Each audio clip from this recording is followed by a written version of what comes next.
We see a blood-filled battlefield and a man clad in complete white. He requests for any survivors to reply, and if they cannot speak, at least move or let out some noise. But when he receives complete silence, he realizes there is no one left. And the one who led to all this, the person who consolidated the demons for the first time, and led the whole humanity to its collapse, the high priest. Suddenly, he hears a baby crying and begins using a spell, which enables him to lift him up from the harm and drop him safely in the hands of a human girl. In the war against the demons, who came from the demonic realm, and the White Tower's mages who follow him, they put on everything on the line for the sake of humanity. If it weren't for them, no one could have done it. Suddenly, a girl with green hair appears, confirming the death of the high priest on April of 28th. She is Edna Sol Laplace, the world's final dragon and the observer who records history. She informs the master of the Mage Tower of having two news, one good and one bad, and he asks her to start with the bad one. She replies that the demonic army invaded the White Tower, and most mages passed away, and the tower was partially destroyed as well, along with its research resources. As for the good news, the Imperial forces arrived sooner than expected and were able to save some of his disciples. Hearing which, he is relieved a bit while Edna asks if he regrets his choice today, which he don't. Each person was someone he had selected himself, so he cannot say that he regret this choice in front of them. She asks for his final words, and he asks her to take care of his disciples since they are still young. She bows her head slightly and assures that she would check on them occasionally. Tower Master is surprised seeing a dragon bowing her head to a mere human, and she replies that he has the right to receive it. The whole continent and herself, they would never forget the sacrifices the White Tower made, which he also believes should be the case. But in the end, it's a lie that he has no regrets. If he had another good opportunity, even if he were to be called a villain, he would live a selfish life for his people. His last wish is to live that kind of life.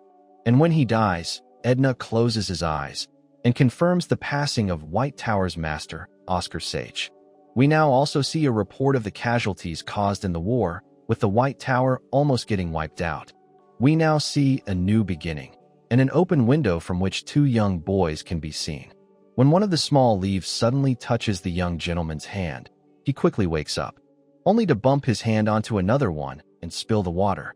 The blue-haired kid gets annoyed at him for that, and calls his sleeping habits nasty, not even showing gratitude when he is nursing him, only for him to get confused even more. And we see it's Oscar, the Tower Master in this young body, who is surprised at himself being at a defenseless state, but more by the fact that he is still alive, since his heart should have been pierced by the high priest. But when he tries to ask what is going on, someone else barges in, seemingly quite angry at him.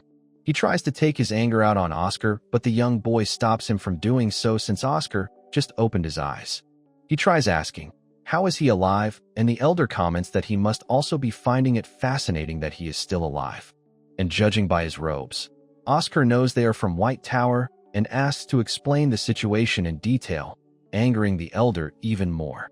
He tries to get close to Oscar to give him a tight slap, since he should be begging and reflecting instead. But he sees the attack coming and thinks the elder is an assassin planted by the demons, and quickly puts up wind shield as defense. If the wind instantaneously blocks the hand, the wrist that faces it will be broken like a straw. Believing that the elder is a low-level scrub attacking without knowing that, only to get surprised as his wind barrier dissipates quickly. He couldn't believe that he is using such pathetic magic. While the elder is impressed by his magic, commenting that he hasn't been sitting around all day it seems. He begins to take his leave, postponing his disciplinary action about the embezzlement of research fees. The young boy calls him crazy, but Oscar is too hung up on his wind magic disappearing just like that. The boy warns him of Elder Maxim's personality, and also that he is a bit off, but Oscar is focused on his mana circuits, mana quantity, and purity all being shit. He asks the young boy for the date, and he replies that it's September 21st. He asks if he has been asleep for 5 months, and the boy replies that it's been a day at most. He then demands to call Lloyd, or Gilly, or Shasha. He wants to hear the exact situation from them, only for the boy to get surprised that he is saying the name of traitors, and even saying the Tower Master's name casually, But when Oscar doesn't understand, the boy chalks it up to side effects, explaining that Lloyd Schultz abandoned Wit Tower and become a disciple of the Red Tower Master, and Gilead Dominic's store and ran away with a high-level magic book, only for Oscar to get angry at him for spouting bullshit. But seeing there is no air shaking around him, he realizes he is speaking the truth. He then confirms if Shasha is the Tower Master, and the young boy agrees, only for Oscar to argue, how can a 5-year-old be one? But the boy tells him to not forget to add the 20 before that, and Oscar believes that the young boy is simply imagining things. And just as he is calling it all out as fabrication, he gets a look at his current body in the mirror, and getting shocked at it, questioning, "Who are you?" A bit later, he has calmed down. It has been 20 years since he died, and everything has developed so much. He spots street lights and cars, which he now knows is all thanks to the magic engineering. He smiles thinking that they all would have loved to see it. But regardless, he stops thinking about the past and starts to organize everything there is to know about his current body. Oscar Crushen, he was taken in by the White Tower at the age of 10 and is 20 years old, and a level 1 mage from a fallen noble family. He is a terrible mage, and is only level 1 at 20 years old. As a result of being felt rushed, he embezzled research funds to purchase an illegal elixir and collapsed after taking it. It makes sense because if he succeeded it would have increased his magic several times. But if he failed, his life would have been in danger. Frank told him that he was unconscious after all day after using it. But he believes this guy should have died of mana outburst. But suddenly, he notices that this body has too much mana for a level 1 mage. And most of it is pure mana that is not refined yet, which makes him wonder if it's obtained from that illegal elixir. Suddenly, he notices something in the body and pushes it towards his fingertips. And from that, he drops it on the ground. He quickly realizes that it's poison, which makes him question, why is there poison in his body? But he soon enough realizes that what is going on here. He knows that illegal elixir was definitely not a hoax. It was a proper elixir that would normally be impossible to get even at a premium price. But the problem is that Oscar didn't know that there was poison in it. After considering everything, he knows that Oscar didn't die from mana outburst, but from poison instead. And the level of the poison is too high to have been used on a level 1 mage. If it weren't for him, there wouldn't even be traces of it. He don't know who is playing games with his soul, but now he has been giving the second opportunity that he was thinking of before he died. And a selfish life for his people, he believes it's not a bad time to start it right now. And as a payment for Oscar Crushen who lended him his body, he plans to take revenge on his behalf. We switch scenes to the outskirts of Surin. Someone arrives with a news about the store for his boss, who asks him about it. He hesitantly replies that someone wrecked it from the inside, causing the boss to get angry. He was also asking around for the person who sold the elixir to him, and wonders if it's Oscar, but the boss replies, it cannot be since Oscar is a theory mage, and must be on the verge of death. His henchman is still worried about the White Tower investigating this incident, and the boss replies, if he forgot who asked them to do this to Oscar. He was someone wearing the White Tower's ring. Suddenly, they are shocked upon overhearing someone commenting that no idiot would be so obvious about their identity. And it turns out to be none other than Oscar. He tracked down the faint scent in the bottle and found more people than expected involved in this incident. The boss asks if he was the one who destroyed the store, and Oscar agrees, stating that he is quite interested in knowing who they were talking about just now, only for the boss to remark that they were planning to let him go if he didn't heard anything and orders his henchman to kill him, who quickly jumps on him to do so. But Oscar easily dodges and uses his wind cutter spell, slicing the guy's head clean off, not without getting annoyed at the result, as it only cut his head off. This scares the boss shitless, and he pulls out a firearm on Oscar. But seeing the bullets, he only finds them interesting instead of threatening, and blocks them with his wind magic, while finding the principle behind them intriguing. Boss is shocked at him blocking those bullets, and Oscar is slight happy from finally learning what they are called, and gracefully returns them towards him as he gets shot multiple times on his body. While the boss falls, Oscar also informs him that his underlings won't be coming since the sounds from this room are blocked. But the boss is shocked that he is able to use a level 5 spell, Silence at level 1, but Oscar corrects him that what he used was Soundbind, which simply keeps the sound in this room. But regardless, he starts his questioning. Who is the one who requested to harm him?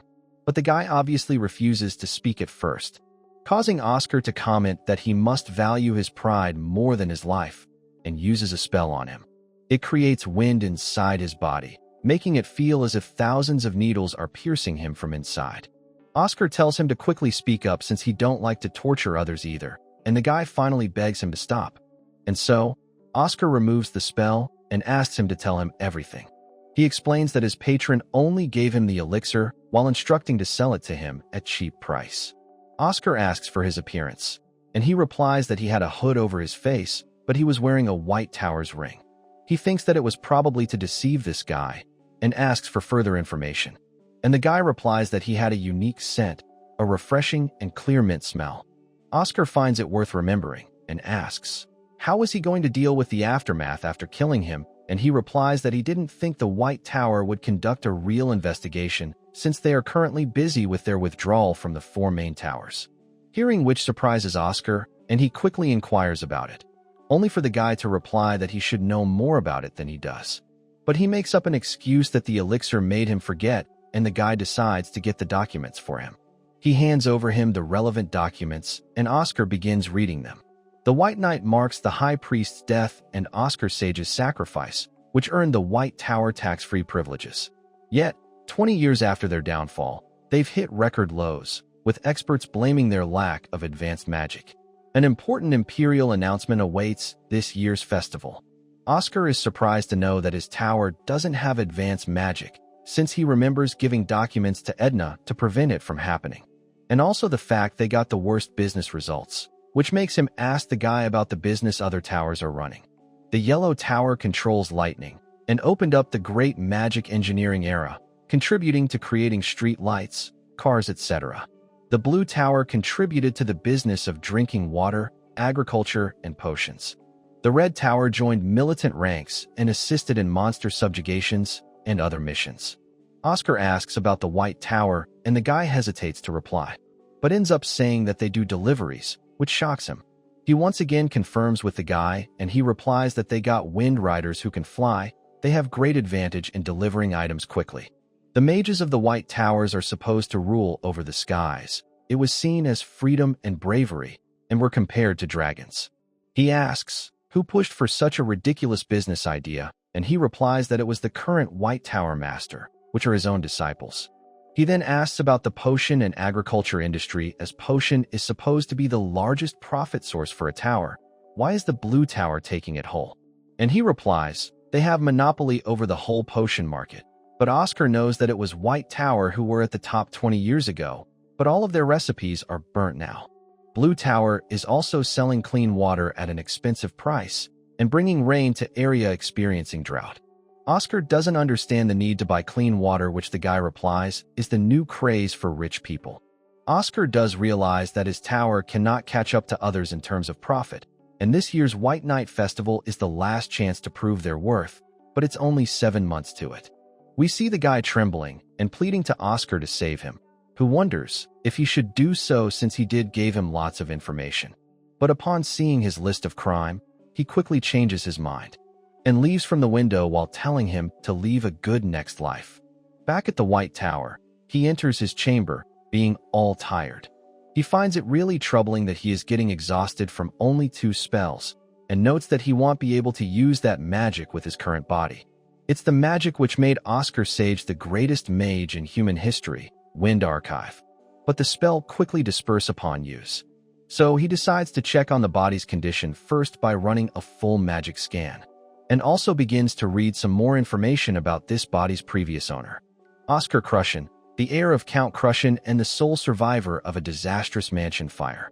The magic world realized his genius early on, and the expectations were so high that they fought against each other to recruit him. In 6 years, he was enrolled in the Empire's Academy's magic faculty and never scored less than full marks. He published extraordinary thesis and was hailed as a genius, which only made him curious on why was Oscar stuck at level 1. But upon reading further, he is shocked to find out that he had mana deficiency syndrome, which makes him realize the reason for being stuck at level 1. Even though he understood magic better than anyone else, he couldn't use it. Soon enough, the scan completes, and he notices something weird and shocking. He doesn't actually have mana deficiency syndrome. It's not an illness. Rather, it was that someone sealed his circuit on purpose. Mana deficiency syndrome is an illness where one cannot circulate or accumulate magic. A mage can install up to 20 physical circuits on top of their mana circuit, the number of which determines their level. But due to this illness, the whole system is not established. But Oscar's circumstances are different. His physical circuit is not innately twisted, but it was done by someone on purpose. And if Oscar was really a genius, then he would have known that he doesn't have any illness. He then starts to look up for a diary from which he can learn more. According to Frank, Oscar was an alcoholic, but perhaps it was a persona he purposely created. He knew someone blocked his circuit and was after his life, so he acted like a playboy. And so, he realizes why Oscar gave in the temptation to the illegal elixir. In a situation where he cannot trust anyone, he had to undo the binding himself. And he believes that he can help Oscar's body by untying the knot. And among the books that he bought, he notices something peculiar.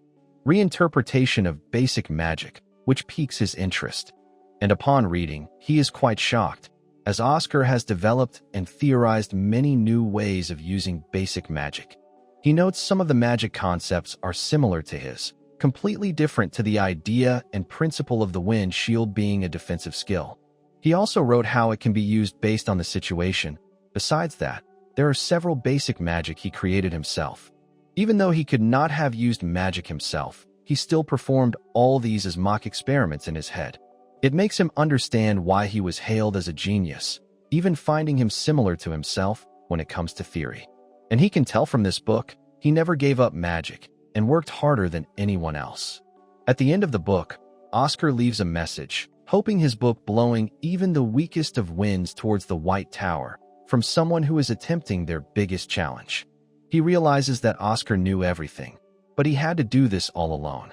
He gets up from the chair, knowing Oscar as a young mage who did not break due to his cruel fate, and silently walked a lonely path, which leaves him with immense respect for Oscar, as he swears on his name as the Tower Master, that he would undo his knot that he couldn't untie, and will avenge him by making those who brutally broke his wings pay. We now see him walking around the greenhouse, and he doesn't even know why he is doing this either. Last thing he remembers was falling asleep because of being exhausted from untying the knot. Suddenly, he sees his old self there, along with his young disciples. He realizes that it's because of the dream curse that he has. The demon world's Viscount of Nightmare gave him this. Every time he sleeps, he is reminded of the past. He expected the curse to disappear after dying, but it's bind to his soul, he realizes. But he still considers himself lucky, because his dreams about his students aren't tainted, neither they are emotional. Oscar starts teaching the kids about different category of magic, enhancement, acceleration, balance, or special types. We are introduced to Lloyd Schultz, who asks if the White Tower purses harmonization type magic, which Oscar confirms. Shasha asks if each tower has different preference of magic type, and Oscar agrees, as they all have different traits. The Golden Tower likes speed, so they prefer acceleration, while the Red Tower believes fire to be the most important and uses enhancement type magic, and the Azure and White Tower both use balance type magic. Gilead wants acceleration type magic, as he finds slow things frustrating, and Oscar replies that one cannot choose it, they are born with it. Shasha asks, how can they know about it? And he replies that it's really simple, and asks her to extend her index finger and try to use this magic. But since it's the first time seeing this spell, she says it would take her time, and he asks her to not rush. Something starts to come out of her fingers, and Oscar tells her magic type is balanced as it's not lethal or too fast, which is the same as Oscar, which causes her to smile brightly knowing she is same as her master. Gilead goes on to do it as well, and he turns out to be acceleration type, which he wanted. Now it's time for Lloyd, who makes up in flower and comes out as special type. But he isn't much happy, asking if it can be changed, and Oscar replies, special mages are really rare, and questions his decision. And he replies that he wanted same magic as him, prompting Oscar to chuckle, and says that he was going to give Lloyd private lessons, but instead he would look into how to change their type perhaps. It prompts him to ask if he is going to have the most private lessons, and Oscar agrees, since special type mages will find it difficult to improve without a teacher, which prompts Lloyd to quickly change his stance about his magic on the promise that he would receive most number of lessons, which Oscar does, and in the present time, he remembers Lloyd being called the Promised Man. No matter how mature he wanted to be, he was still a child. Suddenly, an announcement is made and Oscar wakes up, and it is for him, asking him to head to Lab 4202. He notes that he has now 8 circuits remaining to unlock. And additionally, while unlocking his physical circuits, he also gained 2 mana circuit lines and reached level 2. He never thought there will be a day when he would be happy upon reaching level 2, as Elder Maxim asks about his condition, and about his memories returning, and he confirms they are returning, hearing which makes him relieved. Elder Maxim was his junior back in the days. He entered the tower many years after Oscar. He was honest to a fault and diligent, someone he expected to have a bright future. He followed Oscar around calling him senior, and later called him Magic Tower Master, which he found cute. He giggles while remembering those memories while Maxim asks, why is he laughing? But regardless, he tells Oscar about the report he received that Gordon family's boss and acting head is killed, and asks if he knows anything about it, and he replies that he don't, but he is sure there is an appropriate reason as to why they were killed. It is because they tried to assassinate him, which Elder Maxim finds shocking. Oscar explains that the potion was poisoned and hands over him the ledger and the money used to kill him. Maxim realizes the reason he was bedridden was due to the poison as well, and Oscar further explains that they tried to kill him when he went there to ask. Reading the ledger, Maxim confirms the assassination and closes the case as self-defense on Oscar's part. He also asks for a personal favor, which is to meet the Tower Master, which Elder Maxim replies is not difficult since he used to often have discussion about magic with her. And he is surprised to learn that Oscar used to have discussion with Shasha, but Maxim tells him that he can only meet her at the minimum in 6 months. Oscar asks the reason for it since it would be time for the festival to start by then. He replies that she is out on a business trip to take on an important commission, but Oscar doesn't understand why a Tower Master is doing a mere commission, which he realizes the reason himself, because the High Mage is absent, and even Maxim finds it embarrassing. He then asks the level of Shasha, and Elder Maxim replies that she is a level 7 High Mage, which is again unexpected, since at her age, he was already at level 9, and with her talent, she should be able to reach at least level 8. Reading the report, Maxim found the corpse cut to be very clean and asks Oscar if he has been practicing attack magic, who replies that he trains when it comes to his mind, so he pardons him with that. As he is leaving, someone else enters, who turns out to be the Vice Master, and asks Maxim to be not strict with Oscar, but found himself too late for it. Maxim chuckles saying that he needs to scold him for getting into trouble, which Vice Master agrees with, but since he brought him here, he worried about Oscar. But regardless, Maxim knows that he could not have perfected his barrier magic with just 1 or 2 days of hard work and believes that he is working hard in secret, thinking that he must be studying much harder than he thought. Vice Master is glad to hear all that and asks him to come to the Elder meeting, as Elder Fidelina is waiting for them. We now switch scenes to Oscar again, who is strolling in the greenhouse and finds it emptier than before, only for the gardener to take notice of him. He calls him young Sir Oscar, and Oscar asks for his identity. He introduces himself as Wilter. He manages the tower's facilities. They even had conversation before, so he is sad to hear him lose his memories. Only for Oscar to get concerned about rumors that his memory is lost spreading too far. But he asks Wilter about calling him young Master Oscar, and he replies that he has been working here since previous Tower Master, who was Great Sir Oscar. And so, Oscar finds the naming a great way to differentiate between them, and asks him to continue his conversation buddy. But Wilter replies that it would be difficult since he would leaving the tower soon. It's been 40 years since he is working here, and Oscar asks if there is any issue. He replies that only is left in this department, and there is a reason he held out for this long. It was because of what Oscar said one day during his appointment ceremony that everyone residing in this tower is needed, so live with that pride that you're part of the White Tower. Which makes Oscar feel a little embarrassed, and Wilter replies that since then he always believed himself to be a part of the tower. And because of that he is quitting, but Oscar doesn't understand what he means. He explains that the tower is not in a good situation right now, especially glaring from the facilities. The finances aren't what they used to before. Next month, it would be 40 years for him, and Oscar asks if it's because of his long service reward. All members of White Tower, excluding the mages, receives long service rewards on their 20th and 40th years of service. They get 200,000 bells, enough to buy a house in large city. Walter knows current tower cannot afford that, so he is quitting because they would need to put the life of many people on the line to get that much. And he cannot accept the reward thinking about that, since he considers this place his hometown. Hearing which, Oscar didn't knew that it was that bad, and he thought that Azure Tower was doing outrageous things for money. He is no one to undermine their work since they have been able to earn that much and became the best of today. On the other hand, he only has titles, which angers him. Suddenly, Walter shouts his name, and he snaps back to reality, asking why is he clenching his fists so tightly.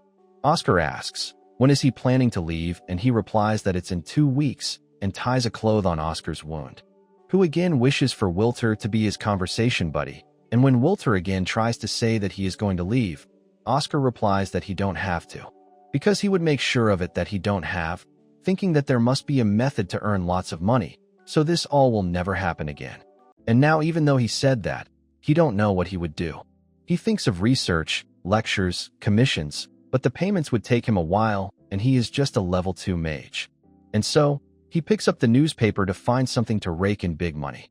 Suddenly, he notices something surprising in the paper. We now switch scenes to Vice Master's room, where a lady is quite angry about the whole embezzlement situation, and Maxim tries to argue against it. The lady turns out to be the treasurer of the tower, Fidelina, as Maxim tries to convince her that the culprit is reflecting on his actions. But she is still pissed, believing that it would turn into a habit, and he replies that she don't have to worry about that, because there isn't much to steal from anyways, angering her even more. Fidelina demands for Oscar to be put in isolation training, and Maxim sees no point in putting a level 1 mage in it, while Vice Master is quite in despair seeing 2 elder converse like this. But he agrees with Maxim that isolation training would be too hard, it would be torture, and instead suggests to have him personally pay 3 times the amount, which is not a satisfactory amount for Fidelina. She sighs, knowing they have to make another decision soon as they have little money left. She suggests to sell some equipments from the faculties they don't use, so they can at least get by for a few months, or they would have to shut down. But Vice Master is not in favor, as it's a place where mages come together to study magic and share knowledge. There is no fresh air in closed room, so they cannot sell their future to satiate their hunger for today. But Fidelina questions if they even have a future, because they already waited for 20 years, angering Maxim. She tells Vice Master to accept it now. Even if there is a genius that might save their tower, they won't come to them. Just as he is about to say something, they get a knock on the door, annoying Fidelina, who says they are in a meeting, but Vice Master allows them in.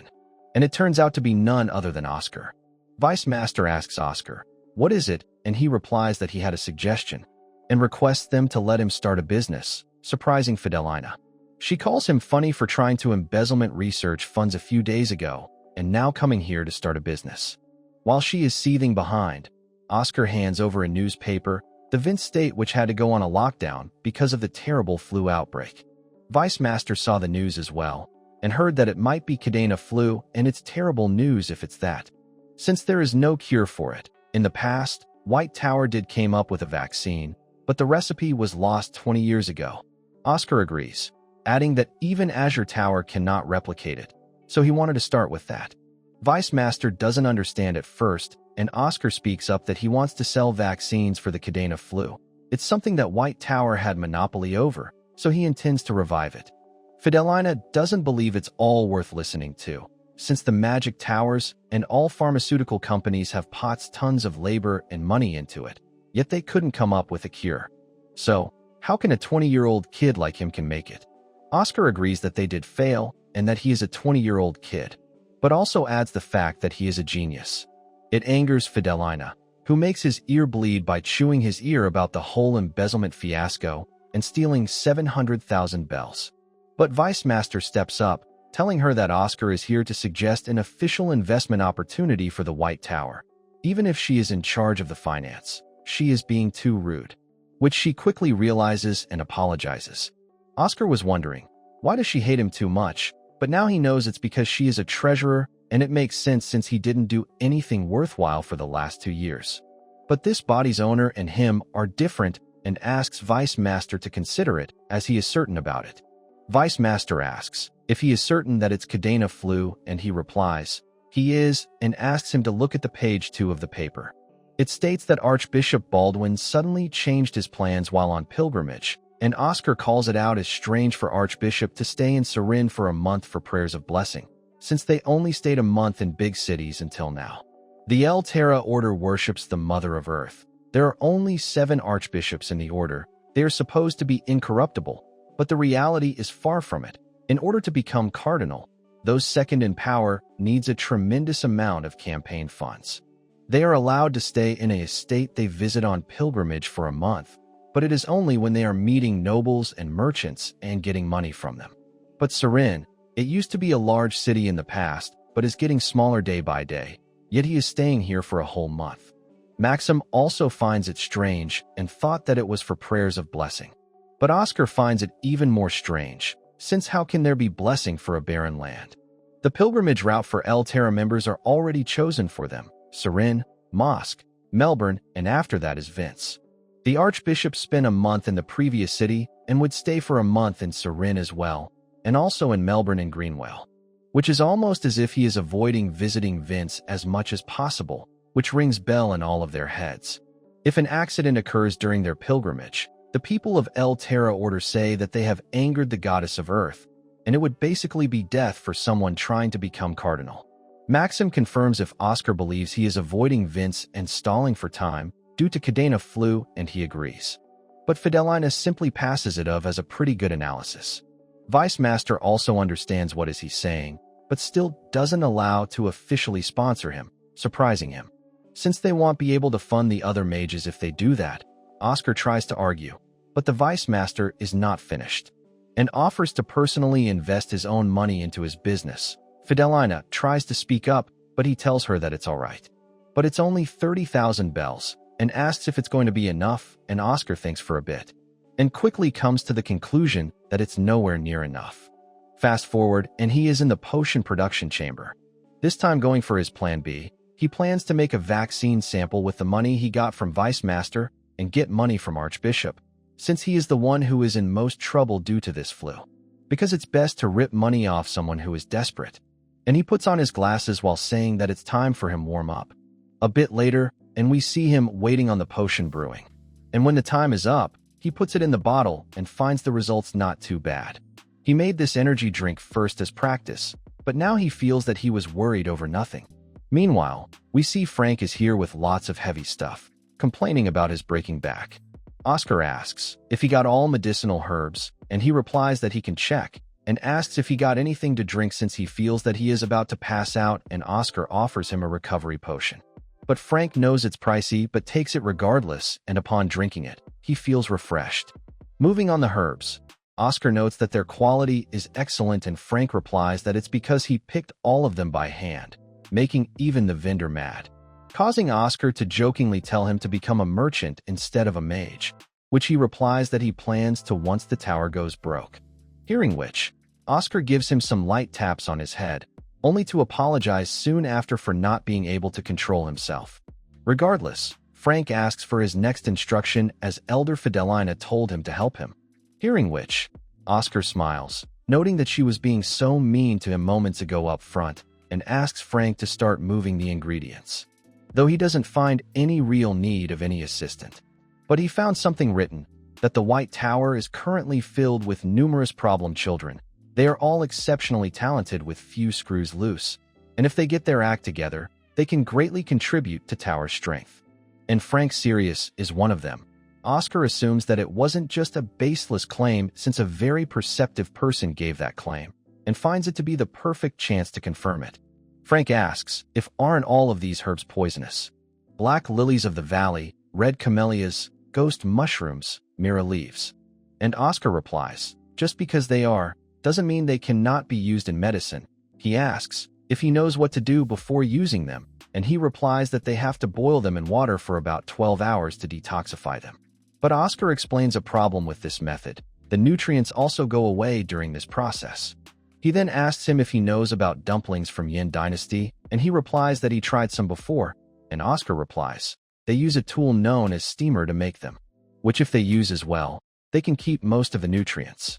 They can extract about 98% of their effects, hearing which surprises Frank, who believes monopolizing the potion market should be possible, which Oscar agrees with. As he puts them into steamer, Frank asks if it's the end of the detoxifying process, and Oscar replies that it only puts them in a softened state, which makes them easier to detoxify. The actual detoxifying process will begin now, and we see Oscar starting to use magic, air drain on the ingredients. With this purple steam, they just need to extract the toxins from it separately. And he asks Frank to take a look, as we see a green part of it is extracted from the steam. And now the rest of the steam should not have any toxins in it, so they need to only mix them with the right ratio, and with this, he finishes up the remedy for Cadena flu. He asks Frank, wasn't it easy to make, who doesn't seems to think so, but he asks him to try it. But Frank is unconfident in it. He cannot even use two different magic simultaneously yet, but he doesn't want to tell Oscar this. But regardless, he starts with the air drain spell, and Oscar notes that his mana control is little unstable, but not bad. But that is all. He asks Frank is something wrong, and he replies that he cannot use dual cast yet. He believes that you have to be level 3 or 4 to understand that principle, but Oscar tells him that he would teach him. Frank is surprised that Oscar is going to teach him just like that, who tells him to try thinking of it as setting partition in his mind. On the left side of the partition, use magic A, and on the right side, use magic B. He asks him to try since there is nothing for him to lose. And much to his surprise, he is able to learn it quickly, even finding it easy and wondering, why did they hide this technique for so long? And Oscar replies, it's because they are greedy. They didn't want to teach this technique, they put so much effort in learning to their junior for free, and it became a tradition. But in the battlefield, such a tradition is nothing but a hindrance. To survive, sharing techniques and discussions were needed every day. And the White Tower now needs interactive teaching and the exchange of knowledge. He also notes that Frank did a good job speeding it up and compliments him for being talented, since he did not expected him to get it on the first try. But he replies that it's only because he explained it so well, but Oscar teases him for looking at him mad earlier, causing him to quickly change the topic, and Oscar also sighs with a smile. Now a few hours later, we see they have made 514 bottles in total. Suddenly, Elder Maxim arrives, bearing a bad news for him. A paper shows that Azure Tower is visiting Archbishop Baldwin, along with their pharmaceutical company. Maxim thinks they are a little late now, and Oscar also realizes that Azure Tower isn't sitting idle without a plan. Both Frank and Maxim thinks if they get the contract first, then their remedy would be rendered useless. Maxim gives up and cheers on Frank, saying they just got unlucky, but Oscar says that it's not over yet. Since if he remembers correctly, Cadena flu is currently classified as a B-rank disaster, so there is one thing they could try in this case, and he asks Elder Maxim if his speed is faster than most wagons. Meanwhile, we switch scenes to a certain lodge in Surin, where the Archbishop is informed about the guest arriving, and he permits them to let in. The guests greets him, introducing themselves, Moira Main, a level 5 mage, along with their managing director of the pharmaceutical company, Neil Bryan. Baldwin greets them back and asks him to take a seat, and asks about the production of the remedy, and Moira replies that it's going well. And Baldwin asks for the date, when it's going to be finished, and Moira replies that it still has to undergo clinical trials. Neil adds that with successful results, they should be able to get permission from the Empire's Food and Drug Department. But Moira also informs that the trials won't end in a day or two, and Baldwin asks the date for launch of the medicine, which Moira promises to finish in half a year, only for Baldwin to freak out since he has to leave for Vince in 4 months. Suddenly, they get another knock on the door, with the guards informing Baldwin that another mage has come to visit him, and he asks to let them in as well. And then turns to Azure Tower, questioning, why did they not inform if one more person is coming, but they reply that they don't have anyone else accompanying them, making Baldwin wonder, who is this person then? While entering, the person comments that if he remembers correctly, LCIA was the greeting for the order. And we see it's Oscar, who uses the order's greeting and introduces himself as a level 2 mage from the White Tower, Oscar Crushin, and that he is here to make him a good offer. Baldwin is surprised to see the White Tower here and asks for his purpose of visit. And Oscar replies that he is here regarding the sale of Cadena flu cure. Baldwin calls it perfect timing, as the other two are here for that as well. Oscar asks if he is too late then? But Baldwin, with a disappointing sigh, replies, not at all, since they haven't prepared a cure yet, which Oscar finds relieving to hear and offers to negotiate immediately if needed. Moira calls it out as a lie, believing that those of the White Tower doesn't have the technology to develop a cure. Baldwin does agree and asks for Oscar's last name, who almost replies with his original one, but afterwards, Baldwin asks if he really does have the cure, to which he replies that they want Dare to lie to the Archbishop and shows him a sample as well. Seeing which, Baldwin replies that if they do end up going forward with the deal, how much can they produce and until when? Only for Moira to jump in with his raised voice, which makes Baldwin pissed as well, who warns to not yell at him as he was the one who came unprepared, and Moira tries to argue that it's because they don't have the permission from Empire's Food and Drug Administration. From which, he also brings up a point and asks Oscar if he got approval from the Empire's FDA, and he declines. So Moira turns to Baldwin to argue that White Tower's situation is not different from them. They can even mass produce from all over the continent once they get the approval. And he should also remember that it's White Tower they are talking about, as considering Azure Tower's long history, they can provide with the best cure. Oscar gets a bit angry seeing Moira yapping that Azure Tower has a long history and comments that it's funny he is saying such thing in front of a White Tower's mage. And it angers Moira, who warns Oscar to take his words back. But he instead questions which magic tower was established first, and Moira argues if he is really going to be petty over just a 5-year difference, causing Oscar to reply that it's that 5-year difference that Azure Tower Master wishes to close, but it's a gap that will never close, not even in 10,000 years. Since it's how history works, and he must not forget that White Tower was the one who had the monopoly over the potion market 20 years ago. But Moira tries to shrug it off as past no one remembers, only to feel something immediately, as we see Oscar starting to emit a dark aura upon hearing that, leaving them both anxious, thinking that aura cannot be something that is coming from a level 2 mage. But regardless, Oscar plans to remind them of the long history, but Moira doesn't understand what he is talking about. Suddenly, one Baldwin's worker rushes in with a phone, saying that it's an urgent call for him. And when he asks, "Who is it?" the worker replies that it's from the Lord of Vince, who thanks Baldwin for his immeasurable kindness, but Baldwin doesn't understand what is going on. Lord of Vince explains that it's thanks for sending the cure for Cadena flu, only for Baldwin to get even more confused and shocked upon hearing that. He was told by the White Tower's elder that he prepared it in secret with them, which is why he is thanking him, and all the patients are cured in a matter of few hours. In complete shock, he asks if there is any side effects, and Lord of Vince replies, "So far there isn't any," and asks for a second batch. He tried asking this to the White Tower's elder, who told them that it is up to Lord Bishop, which makes Baldwin reply that they would send the second batch as soon as it's ready, and once again he thanks Baldwin for it. He then asks Oscar if this was his doing, who agrees. Moira tries to argue that it's against the law and Oscar should be punished, but he replies, "Not at all," and mocks Moira for not knowing the rules properly, and asks if he knows any laws regarding war, but Moira asks him to not change the topic. Oscar explains that 20 years ago, the weapon that took the most lives of the people in the war against the demons was a pandemic. Even with the mages producing quick treatments, it took too long for them to get approved, causing His Majesty to add a statement, stating that treatments meant for the wounded in cases of war will be categorized as special treatment, and will not be affected by the laws of the Empire's FDA. But Moira argues that they are not at war right now, and Oscar further explains, there are 3 cases where a situation is considered a war. First, when there is a war going on against another species or another nation. Second, where there is a revolution. And lastly, when there is a disaster above B rank, and the Cadena flu is a B-class disaster, hence there is no need to follow the FDA's laws.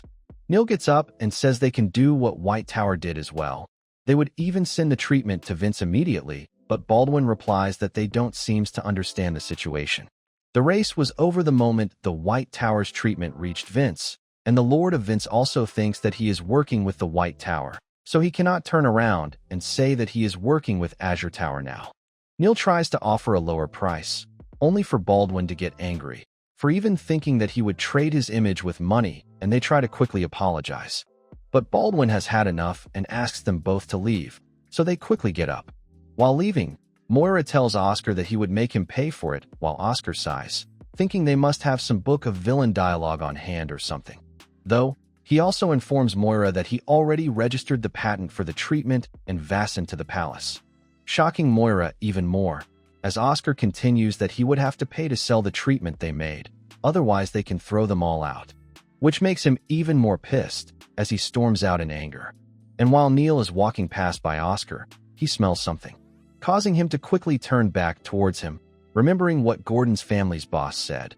The culprit had a unique scent, a refreshing, clear smell of mint, causing Oscar to make a much serious expression.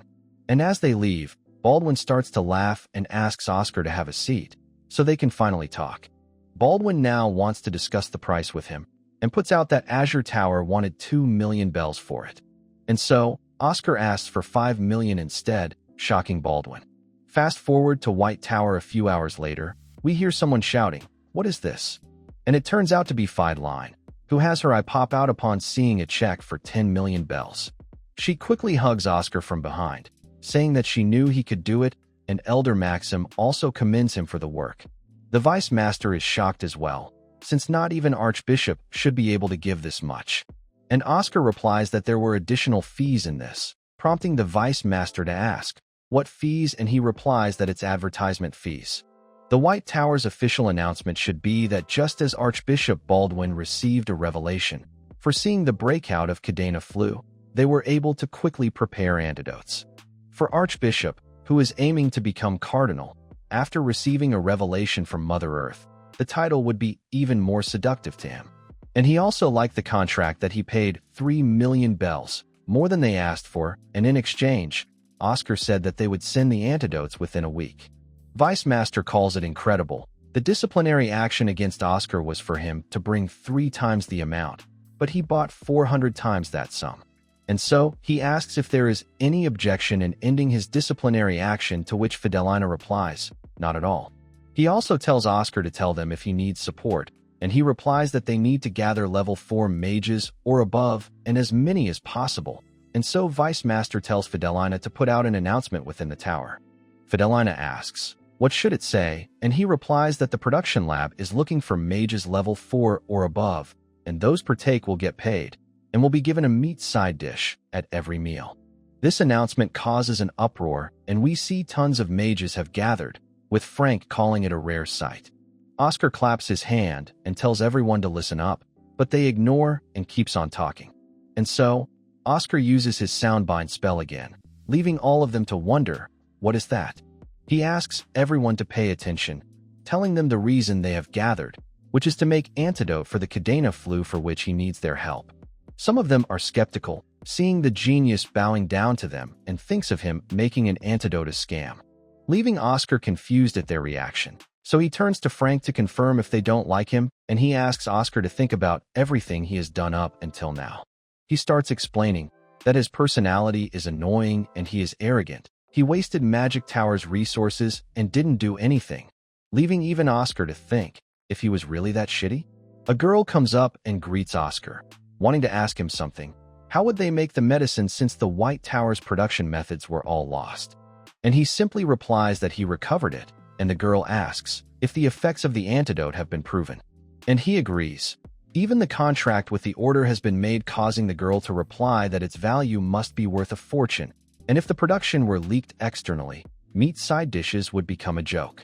And questions, why does he wish to share such precious information with them? And Oscar replies, that being honest, he don't even know why they all are still at the White Tower. The girl gets pissed hearing that and asks if this is his attitude when asking from a favor from his seniors. She also starts to leave, saying that she doesn't understand his intention for saying that, but there is no one here who would stay after hearing that. Oscar replies that he knows what exactly all of them have gave up for the White Tower, hearing which she stops for a moment and looks back. Oscar continues, level 5 mage, Lena White, 25 years old, because of her talent and judgment, 7 corporations, including the Red Tower, tried to scout her, but she rejected all of them. He continues on the same for other mages who are present here, all of them talented in their own rights, surprising them. The last one being Cephia Rose, who has incredible creative alchemy abilities, and when the Golden Tower tried to recruit her, she rejected them. Other than those he named, there are others who received similar offers. And if an offer like that came to him, he don't know if he could have refused it. Yet none of them abandoned this place. Lena asks if the elder knew about all of those secret meetings, and Oscar agrees, replying that they had no choice but to pretend they didn't because they didn't want to burden them. The White Tower is currently undergoing the coldest winter they have faced, and in this situation where they could have gone to somewhere warmer, they chose to stay here. And if he cannot trust people like that, who could he trust? He then starts with his act of fake crying, saying that it's okay if they don't like it. Them two low-level mages would just have to struggle to complete it. He tells Frank to hurry up, since they are doing with only two of them, only for Lena to step in and take up the googles along with others as well. Frank is surprised at Oscar to be able to convince people with his words alone, and he replies, "A dream like that isn't bad." He continues to tell everyone that the meat in the menu isn't pork, making everyone worry if it's chicken or even rat meat. But when he announces that it's going to be beef, everyone rejoices in excitement, and with that, the vaccines and antidotes were successfully created, reaching 140% of their original goal. A week later, Oscar notices petals in the greenhouse and thinks it's Old Man Wilter. Noting that he must be back, he is sure that Vice Master dragged him back even. He then starts up reading the newspaper, which is filled with things about White Tower and him, and their recent accomplishment, which makes him think that things are going according to his plans. And just then, Frank comes running, informing Oscar excitedly that vaccine orders are pouring in. The Northern Territories and even the Imperial family have given orders, making Oscar happy. But Frank also says that the rush would cool down, and Oscar agrees, calling him smart. Frank knows that once the vaccinations are over, no one would buy it, and next outbreak won't happen until years later. Oscar replies that they don't need to worry about money. He has prepared a potion that would always be in demand, and Frank is excited to know that Oscar has a whole plan, and asks if it's Star Tier's potion that he always heard about, and Oscar declines. Because he plans to sell low and mid-level potions, it's not time for that potion yet. It is the most famous of the White Tower's recover potions, said to even bring the dead back to life, and Oscar knows that it would create incredible chaos if it's released. But making it right now would cause hyena-like people to try and steal its method. He was safe this time since he used Archbishop as a shield, so he plans to increase White Tower's power first. And now, he asks Frank to go and gather materials first, which he really doesn't want to. Oscar wants Lantis leaves, Python steams. Frank is surprised to know there is more and informs that they would be hard to get, and Oscar doesn't get what he is talking about since they are supposed to be Serin's speciality. But Frank doesn't know how long ago was that true. Since it's been a while, the herb fields that grew them all went under, leaving Oscar shocked. Fast forward, and we see Oscar dragging out Frank all the way to the Boonas to check if it's real. Frank questions if there was really a need to go to such place where carriage cannot even reach, and Oscar asks him to hold on for a bit. They have come to 10 miles, so there is only few left, and Frank asks, why is he using a unit that disappeared years ago? Oscar is once again surprised hearing that, and Frank replies that distance has been unified by meters, and pounds also switched to grams. He is shocked hearing that, even though he knew that they were a bit difficult to calculate, but it was half the fun and praise for its departure. They finally arrive at a small cabin as Frank knocks and asks if anyone is there, and we see someone peeking out the door, asking if they walked all the way here. Frank agrees, since carriages only take them to the entrance, only for Oscar to notice something coming from behind them. And we see there is a whole convoy here, crushing the man's fields with their cars. Their boss, who looks like a typical douche, asks the landowner if he is feeling like selling his land today. The old man comes out, and the guy asks him to stop being stubborn already, and the old man replies that even if he gives him a castle made of mithril, he won't budge. The businessman is introduced as Dever Paywall, who tells him to not play hard to get with him, since even if he lives like this, no one would recognize him when he dies. And the old man is herbalist, Ivan, who tells Dever that it's none of his business. Dever again tries to advise him to sell the land and enjoy his life comfortably, since when the factories are made around this land, the prices would hit rock bottom. But Ivan finds it funny, since as long as he is here, permission for the construction of factories would never come. Hearing which, Dever asks his boys to let's go instead. But before leaving, he knows that he trampled on some herbs on his way and throws him a bundle of cash for that, and leaves with his whole convoy while again destroying his herbs. Dever asks his men, "What are those White Tower people doing here?" And he replies that they are probably here for the herbs, as they apparently made lots of money from the vaccine. Dever doesn't know how much they made and asks about it, and he hands over him a newspaper, saying that it's quite a lot. Reading which, he is left shocked and hits his men on the head for not telling him about it earlier. He is worried of the old man asking support from the White Tower, which would give enough support to last another few years, which he cannot let happen since it's getting harder for him to keep up with the loans. And so, he asks one of his men to contact those mercenaries that he contacted before to commission them. He asks, "What kind of commission?" and Dever replies, "The obvious kind." He tries to argue that Ivan is a recognized person, but Dever replies that they can just kill him and have him marked as missing. Land without an owner will be auctioned. Even thought it might be a little suspicious, but Dever has someone supporting him as well. His henchman asks, "What if the White Tower Mage stays with him?" And Dever orders to kill them as well. But his henchman is worried that it would get problematic if main towers get involved. And on top of that, there is Ivan, but Dever doesn't believe much could happen. He thinks that the term for main tower is already old. The White Tower is already going bust. Fast forward to night. Frank recalls the old man as a good person. He let them sleep and even fed them, and Oscar agrees. We go back to some time ago where Ivan told them to sleep here since it's getting late already. Frank asked him if it's okay, and he replies that he has loyalty when it comes to the White Tower. From this, Oscar seems to get reminded of something, and Frank asks about the guy earlier, and he replies that it's Dever Paywall, someone who would do anything to get his goal. 3 years ago, he began to buy up all of the land in this area and obtained everything except for this land. Countless herbalists left Surin or went missing and didn't return, but Frank doesn't understand why would he go so far, and Ivan replies that he wants to make this place a large factory area.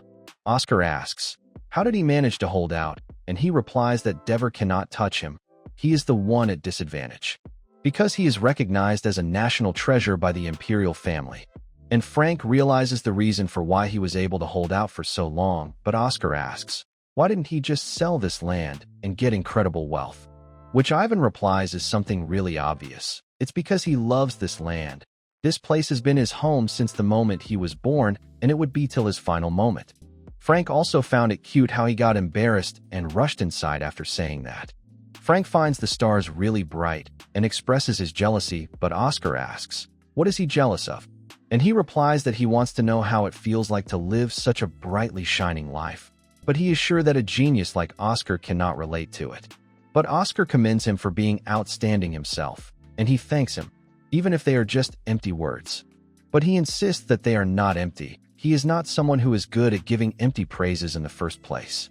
He also doesn't understand why did young Oscar said that Frank was a problem child, as Frank once again comments how pretty the stars are, causing Oscar to reply that before, they could see the stars in the middle of Surin as well, while thinking that they cannot see them now due to the bright city lights. The inconvenience back then was romantic.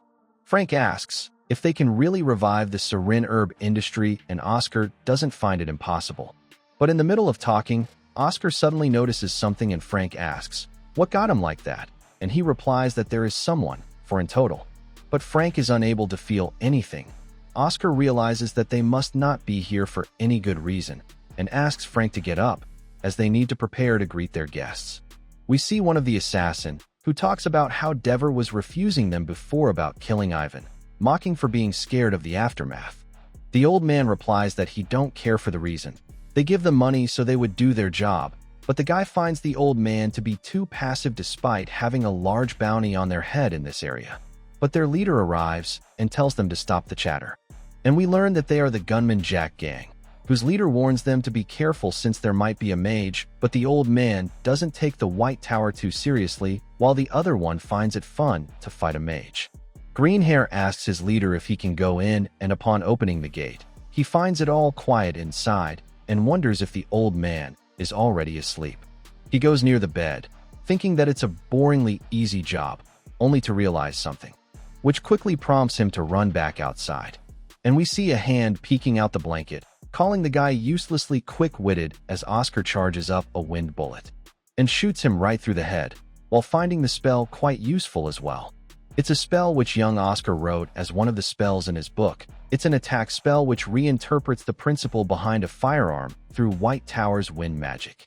He also finds the killing power quite high and wonders if there are only 3 left now. But outside, he only sees 2 people standing, with their leader asking him, what did he do to Max? And Oscar replies that he is sleeping inside, but he won't wake up for a while, or perhaps eternally. The old man calls Max a pathetic person for letting his guard down like that, and their leader asks Oscar to just tell him the location of Ivan, and they would leave. Oscar notes they are not falling for his provocation and are avoiding unnecessary fights, and tells them to just go with their bad feelings. And so, the red hair asks the old man to kill Oscar, who quickly rushes on to do so, only for Oscar to block the attack with his wind shield. And his attack bounces off. Oscar quickly discards his shield and moves in close to attack him, which makes the old guy smirk as he calls Oscar quite impressive. And as Oscar is planning for his attack, the old man splits his glaive in 2, commenting that he must not be expecting it, and attacks him with both of them at once. But Oscar also creates 2 wind bullets then, and calls his attack more boring than he thought. The old man is surprised at Oscar, since he didn't got flustered even though he caught him off guard and even shot in such sophisticated manner. Oscar doesn't find anything cool about his unique weapon. It's not even new in his eyes. But suddenly, he feels something and backs off, surprising the old man as well. And we see a firearm is aimed at him, which is shot right through the old man's head. Oscar tries to create a shield to block it, but it gets penetrated by it and grazes him a little. We see it's their leader, who finds it disappointing, since he planned to kill him when his guard was down a bit. Oscar asks if that old man wasn't his colleague, and he replies that he was his subordinate, which he can always get another. This is one of the reasons Oscar finds these criminals terrible and asks about his weapon, referring to it as a toy. To which the guy replies that this weapon would be sad to hear him say that, but the only thing he should know that it's really expensive. But Oscar currently guesses the 3 spells imbued in that weapon: acceleration, enhancement, and penetration. The guy is quite surprised hearing that and asks Oscar, how did he came to know that? And he replies, because he couldn't block it. The guy calls him arrogant, but also commends for the talent to back it up, and offers to recruit him with a good pay, but Oscar obviously declines, and when asked for reason, he replies that he feels he would get betrayed by him, which the red hair finds fair enough. And so, they once again resumes their battle. A bit later, and we see Oscar finding himself in a pathetic state for a former tower master. He was escaping the bullets, and now has taken a hiding spot. Since his wind bullets are slower than his bullets, it would be disadvantageous for him to go for an all-out battle, and he only has half of his mana left. And the only opening he can see is the window of time where he is reloading. After shooting 2 bullets, his attacks stop while he is reloading, and after 1.4 seconds, he attacks again. We see him trying to search for Oscar in the fields while he notes that he only has 1 bullet left, so he has to finish things up in 1.4 seconds. He quickly uses his accelerate spell to launch himself towards him, and the guy is able to quickly detect him as well. He quickly points his weapon at Oscar, commenting that a human cannot beat his trinity. And as the bullet is shot at him, the guy smirks, thinking that it's over already, only for the bullet to glide across the surface of the shield, and Oscar quickly makes use of this opportunity. The guy is surprised to see Oscar dodge the bullet, and wonders, how is that possible? But before he can get his answer, we see Oscar is already at his face, pointing his wind bullet right on his head, and shoots right through it, commenting that he wouldn't understand even if he explained. Regardless, he goes on to pick up his weapon, finding it quite annoying. He does find his weapon amazing, since it was quite difficult for him to deal with after all. He used friction reduction and internal durability enhancement on his shield, making the exterior flexible and interior sturdy, which was the bullet cannot penetrate it and slipped. And if that didn't work, he would be lying dead, so he plans to research on how to use his magic against weapons when he gets back to the tower. But even before that, He needs to safely rescue Ivan and save Frank. There were 4 people he sensed in the beginning, and since he dealt with 3, he hopes and wishes for Frank to not get caught and hold on for a bit till he gets there. We see Frank instructing Ivan to go ahead, who is concerned about him, but Frank replies that he is quite strong, and he cannot fight properly if he is here, so he would catch up later. And so, the elder quickly leaves, prompting the guy to ask if he is done with his farewell, but Frank asks, why is he not chasing him and instead coming for him? The guy chuckles and asks Frank, who is he and if he sent the old man away thinking that he would chase after him, so he could survive by himself. That old man is his goal, but he was really curious and wanted to know what is so special about people from those magic tower that everyone is so scared, which is why he wants to kill him first and quickly jumps to attack Frank. But Frank uses Wind Cutter to send a wind slash towards him, which the guy easily cuts down with his sword, and stabs his sword right through Frank's chest, calling it too easy, while mocking the 4 main magic towers. But suddenly, the guy notices something, noting that a sword piercing a heart shouldn't feel this light, and finds something strange as Frank grabs his sword, and quickly slices his neck with his Wind Cutter, leaving him to bleed while apologizing, stating that he has a bit of special constitution, as we see a part of his body has turned into wind. The guy finally drops dead, while we see Oscar was hiding behind a tree and watching Frank. He notes that he is a special mage and the god of wind at that.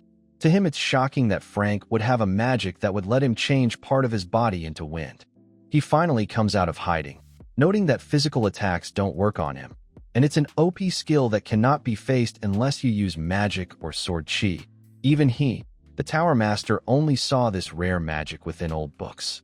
And those records were only about the 7th Magic Tower Master, who was a special mage, saying that it was his innate magic. He never knew that Frank would receive his god of wind, and as he calls out to him, he gets shook from the suddenness of it.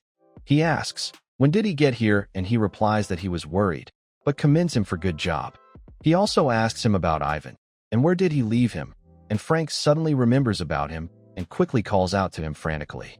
Oscar notes that if he just trains Frank well, he has the potent ability that would be as powerful as dozens of high mages, and he guides Frank towards Ivan by sensing his energy. Now in the morning, Ivan thanks them both, as if it weren't for them, he wouldn't have been able to see the morning sun, but Frank tries to say that it was all Oscar, who denies. Since he missed one of the swordsmen, without him, there would have been trouble, and hearing such compliment makes him fluster. But Oscar asks if it's all over now, and Ivan replies, not exactly, since Dever is not someone who would give up that easily. He would try another method. Frank questions about Dever's obsession with this land, and Ivan replies that this is the best land in Sarin, that is the biggest, and in the perfect location.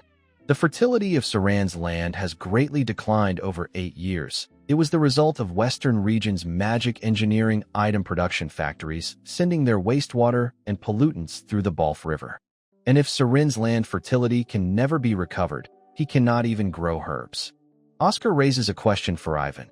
It's about the loyalty that he must keep to the White Tower. Is it related to the 4th Magic Tower Master, Renaud Ayus? And Ivan is surprised that Oscar knows about it. Frank asks about it, and Ivan explains that long ago, perception of herbalists was quite different. Some even used to call them witches, since most of them took herbs which they didn't knew the effects of and sold them.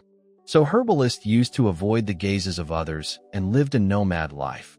Then, a savior appeared in front of them and took them in. He was the one famous for his insight, the White Tower's 4th master, Renaud Ayus, who told them to come to Sarin. That place would become home eternally for their descendants. And the rest of the line is completed by Oscar, that they will not be looked down on anyone there. Ivan is surprised to know him saying something so touching, and he never heard those exact words, and Oscar replies that he read it in a storybook, but he actually got it from an old book given to Tower Masters. And after all that, the herbalists all gathered up in Sarin. It was the first time these nomads had a home. The White Tower gifted his ancestors a home and a pride, so they cannot abandon them. Hearing which, Oscar quickly bows down to him and thanks him for the hard work, assuring that the White Tower will be with him from now onwards.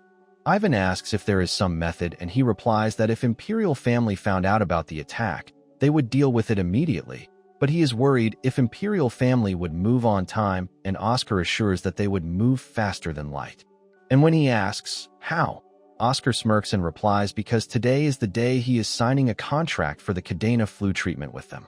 We switch scenes to Dever's office, who is panicking due to the botched-up job and is planning on running away, only to hear a loud knock on his door. And we see the Imperial forces are here. Their head introduces himself as Senior Superintendent Walker and shows him a notice of his arrest. The charges are for attempted murder, blackmail, illegal property, and so on. Dever tries to argue that they got the wrong person, as he is just a businessman, but Walker tells him to shut his mouth and arrests him. Dever realizes it's not something he can handle alone, but if he contacts that person, he would be able to find some way out of this. And so, he asks if he would let him smoke at least one cigar before arrest, and Walker stares silently, and asks his men to handcuff him and drag him away. Dever shouts that he don't know who is behind him, and Walker replies that he indeed don't. But the one behind him is the Emperor himself, so whoever it is, he has to be more important than him, leaving Dever scared. He then takes his cigar and smokes it himself, finding the criminals' taste to be quite good in this. One of his junior asks Walker, who is that guy who was able to move them in a single day, since it's the first for them? And Walker replies that it's an order from above. Their Emperor loves the White Tower, but the junior doesn't understand, and Walker replies that it's a situation between adults. He don't know why he loves them so much. It's true that in the past they made heroic achievements, but it is already 20 years ago. Even if they release a bird with broken wings high up in the sky, it would only fall faster, so he believes that White Tower doesn't have the ability or the right to receive this treatment right now. But he still asks Dolan, how old is he this year? And he replies, 23, making him 3 years old 20 years ago. And Walker was 12 years old back then, the time when humanity received true freedom after victory in the war against the demons. Which makes him wonder, what kind of existence was the White Tower back then? The higher-ups still remember them from back then and cannot let go of their expectations. He then asks Dolan to come with him for another work, and he replies that he thought they were done for today, and Walker declines. He sends some of them home and tells Dolan they are heading west to issue an order to the factories near the Balf River to stop them from illegally dumping pollutants. It is something that he himself added to the schedule. Even if he don't know about the White Tower, he is repaying Oscar and Frank for taking care of Gum and Jack gang. Dolan asks if they can get something to eat on the way, and he replies, only after they are done. Back to the White Tower, Frank invites Oscar for drink, but he replies that he is on his way to report to Vice Master. And when the Vice Master suddenly pops up, he seems to be quite nervous and runs away while saying that he got something planned. Vice Master asks if Frank was just here, and Oscar replies that he was, but left as if he had something urgent. Regardless, Vice Master commends Oscar again for resolving something huge and asks to hear the report in his office, and Oscar was on his way as well. While on the way, he notices that there is something strange with Vice Master. He looks a bit depressed, who finally speaks up, asking if he heard anything from Frank, and he replies, nothing in particular. And if something is wrong, and Vice Master replies that he got a message from his family that they would take him back. Oscar gets a bit nervous and asks if Frank agreed to leave the White Tower, but the Vice Master is not sure. They have finished their talks with him, but he don't know the details. We now switch scenes to Frank's room, who gets a knock on his door, and he thinks that it's Grank and asks him to come in. But it turns out to be Oscar, who asks, who is Grank, while calling Frank by his full title, youngest son of the greatest trading company in the Empire. Frank's serious, and he sighs knowing that Oscar heard everything. He questions if he is leaving the tower, and he apologizes for not telling him earlier. He couldn't say it while being sober, but he needs to go back to help out his family business and get married. It prompts him to ask if he is dating, and he replies that she is apparently a good person, from a good family, so it would be of help to their family as well. He asks if he is okay with that, and Frank replies that she is pretty and all, so he is okay with it.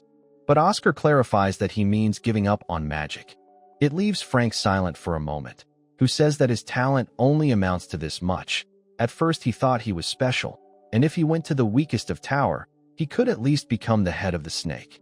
But after coming here, it wasn't the case, but he didn't know the reality. He cannot even keep his urn here, but Oscar speaks up with his full name, which makes him a bit nervous as he asks Why is he calling him so scarily? If it's because he said White Tower is weak, but Oscar tells him that he is talented. Hearing which surprises him for a moment, and he thanks Oscar for it. That he get to hear that from a genius while he is leaving, but Oscar tells him that he is serious and asks if he wants to try being the head of the snake. Suddenly, his brother arrives and gives him 5 minutes to hurry up and come down, and continue with his goodbyes only for Oscar to ask Grank how much for Frank to stay. But Grank asks, who is he to ask that? And he replies that he is Oscar Crushin, his friend. Grank recognizes him as the one who created the vaccine and introduces himself as Frank's brother. Oscar offers him a deal, but Grank finds him impudent and wonders if this is his behavior that he is called a genius. He finds it disrespectful that a mere child is requesting for a deal with the serious family, and Oscar replies that it is not a deal with losses for either of them. He offers to make Frank into a top mage of the White Tower in 2 years, and long term, it would be a big benefit for their family. Grank is surprised to hear that and asks the penalty for failing, and Oscar replies he would hand over the next 50 years' worth of profits from selling Cadena flu vaccine and medicine to their company, leaving Frank to call him crazy for that. Grank asks if he even has the authority for it, and he replies he would have the vice master as the notary. Grank questions if he is doing that because he finds Frank worthy or just because he is his friend, and Oscar replies that it's obviously because he is worthy, surprising Frank. He plans to return the White Tower to its former glory within 5 years the latest, and for that, he needs Frank serious. Grank finds Oscar young, but as a merchant, there is no reason for him to miss out on the opponent's naivety. So, he wants to add a condition, but Oscar believes that his offer is good enough. Grank thinks that as well, but tells Oscar that he is forgetting something. Merchants values trust over money. He don't do deals with just anyone, so Oscar would have to prove himself. He has a level 5 knight as his guard. At noon tomorrow, Oscar has to fight him and prove his abilities, only after which he would accept his deal, leaving Oscar to ask if he is being serious while knowing that he is a level 2 mage. But Grank adds the condition that the knight won't use sword chi. Oscar realizes that it's basically saying that he won't give Frank up, meaning the family Frank is marrying into is no ordinary family. With that, Grank takes his leave, saying that if he doesn't come, he would take it as surrender. Oscar knows that even he would struggle with a level 5 knight. With Frank freaking out, what is he going to do? And asks him to speak with his brother to cancel it. Suddenly, Oscar realizes something while Frank is freaking out about it.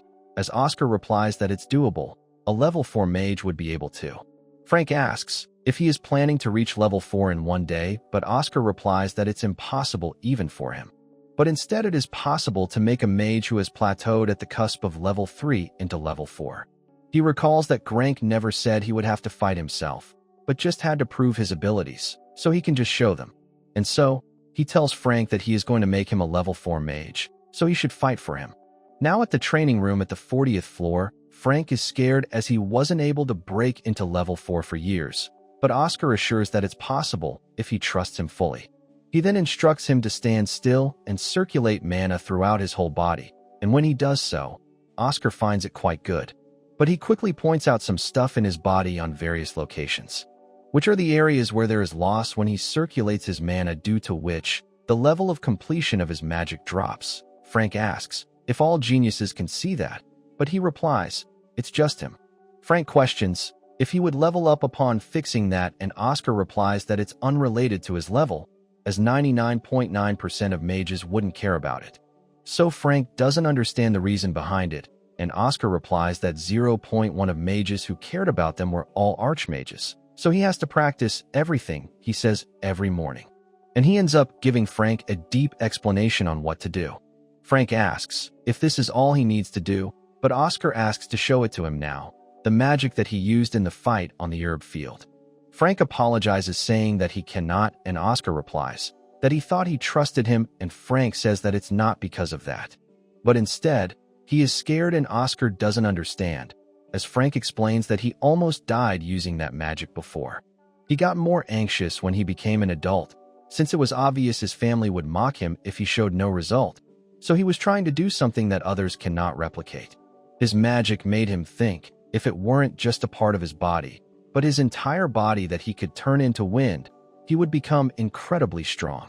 At first, he thought that he succeeded, but he quickly noticed that something is wrong. He was unable to stop the process and considered it a total failure. His mana became uncontrollable after his body turned into wind. He started screaming for someone to save him, and if it weren't for the Tower Master passing by at that time, he thinks he would have disappeared. It was like his soul was being shattered into hundreds of thousands of pieces. And so, he never wants to feel that again. Oscar questions that he used it on that hill, and he replies that it automatically activates in dangerous situations.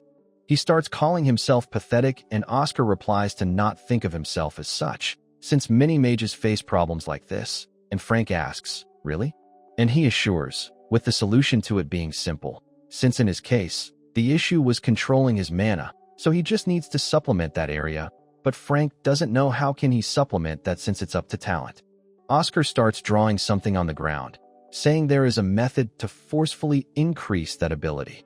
Frank asks, what is he doing, and he replies that he is drawing a summoning circle.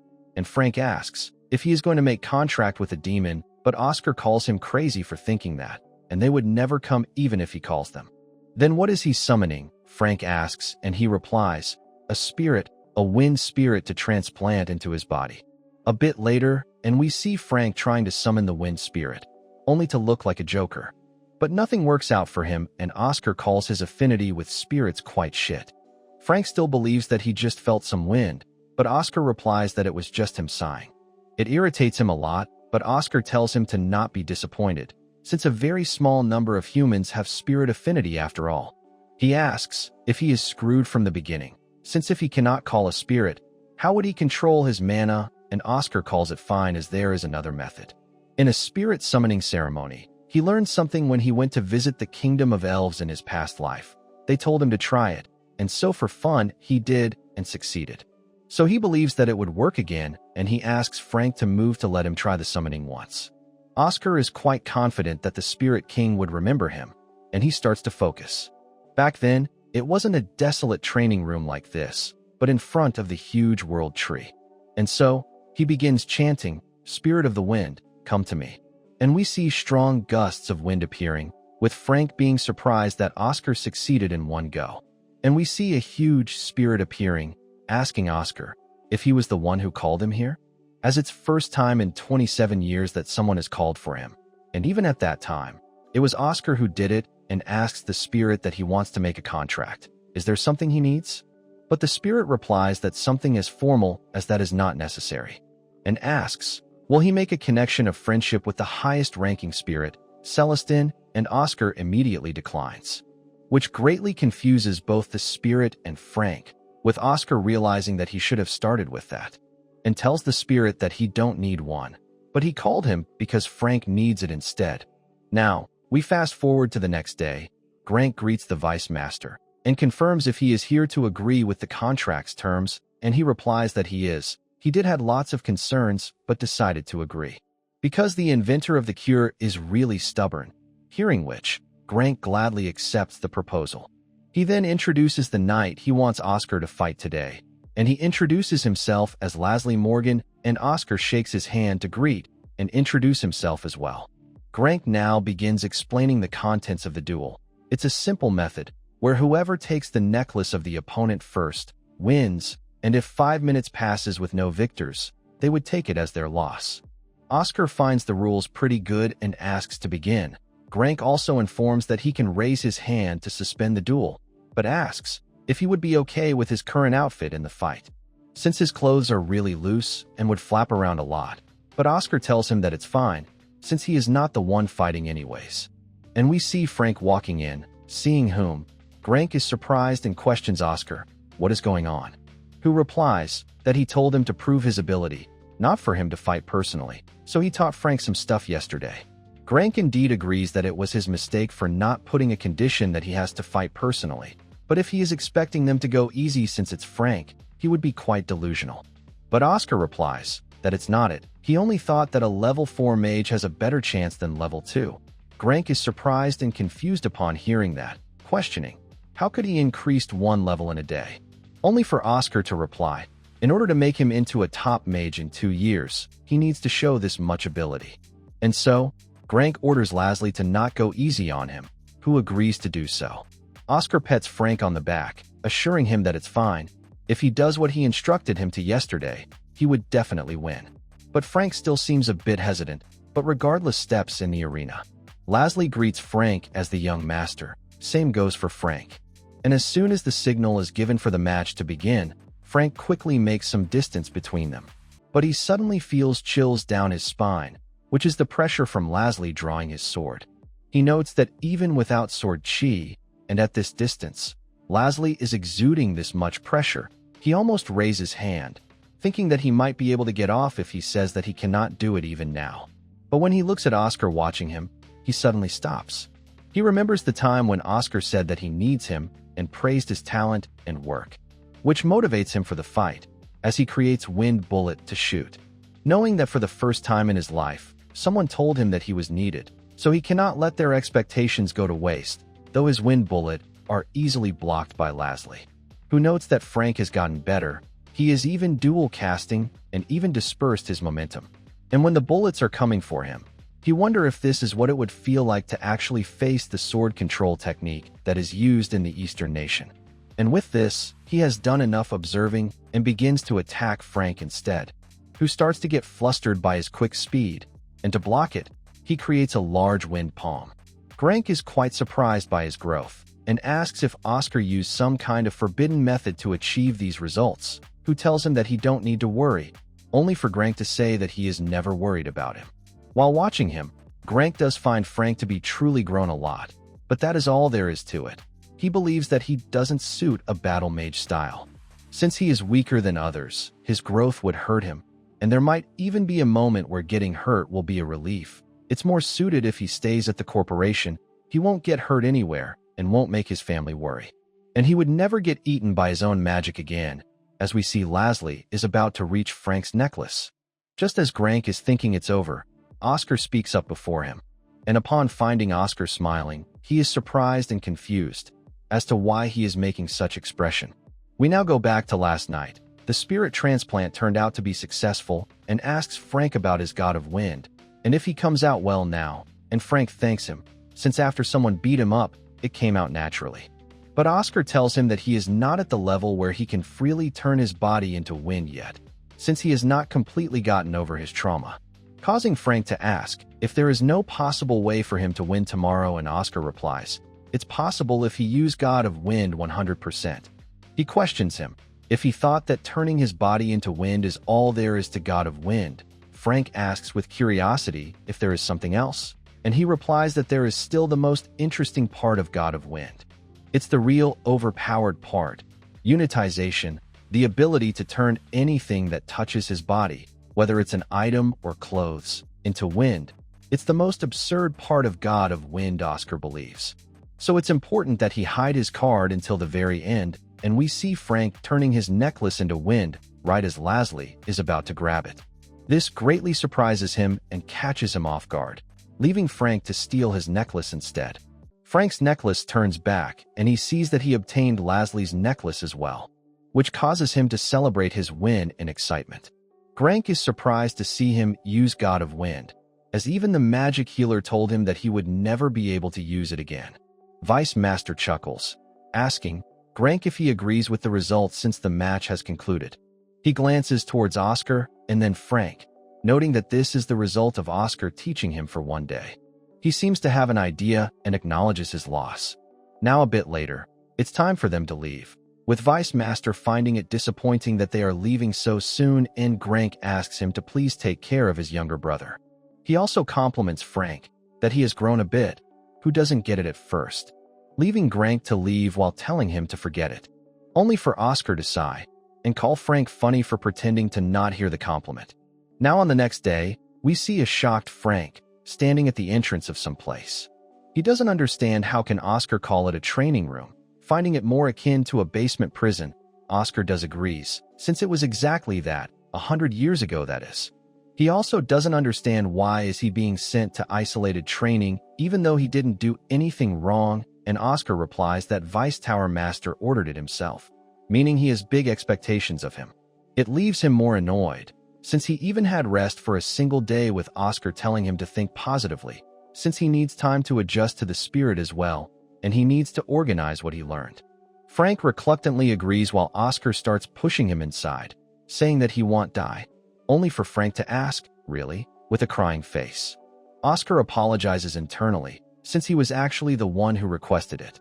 We go back in time a bit, where Vice Master asks his reason to send Frank to isolated training so soon after winning his duel, but Oscar says that he needs this, causing the Vice Master to agree then as well, and Oscar thanks him for it. He also tells him about a good news, that Sirius Company said to use their distribution network freely from now on, free of charge, hearing which surprises him. He realizes that Grank must have done his calculations, the amount of gains their company would get if the White Tower revives itself, and Frank becoming a top mage will be endless. Their intentions are clear, and he don't feel bad about it. And Vice Master has another thing for him, something to ask of him, which is to try take on a lecture. It surprises him a bit, and he replies, it's not that he can't, and starts thinking for a bit, since according to him, Vice Master should be wanting to focus on the potions department right now. And he asks if there is a reason the White Tower mages need to get stronger in a short period of time. Vice Master commends him for catching on quick and asks if he heard of the Mage Night before. And he replies, he has, a day where all mages from each tower gather in one place. It was created to show their growth in abilities and harmony. The Emperor wanted that day to become a bond-creating day between magic towers, but that couldn't happen. They just fight each time they met. It should have gotten cancelled after a few years, but he doesn't understand why is he mentioning it now and asks if the Emperor is trying to revive it.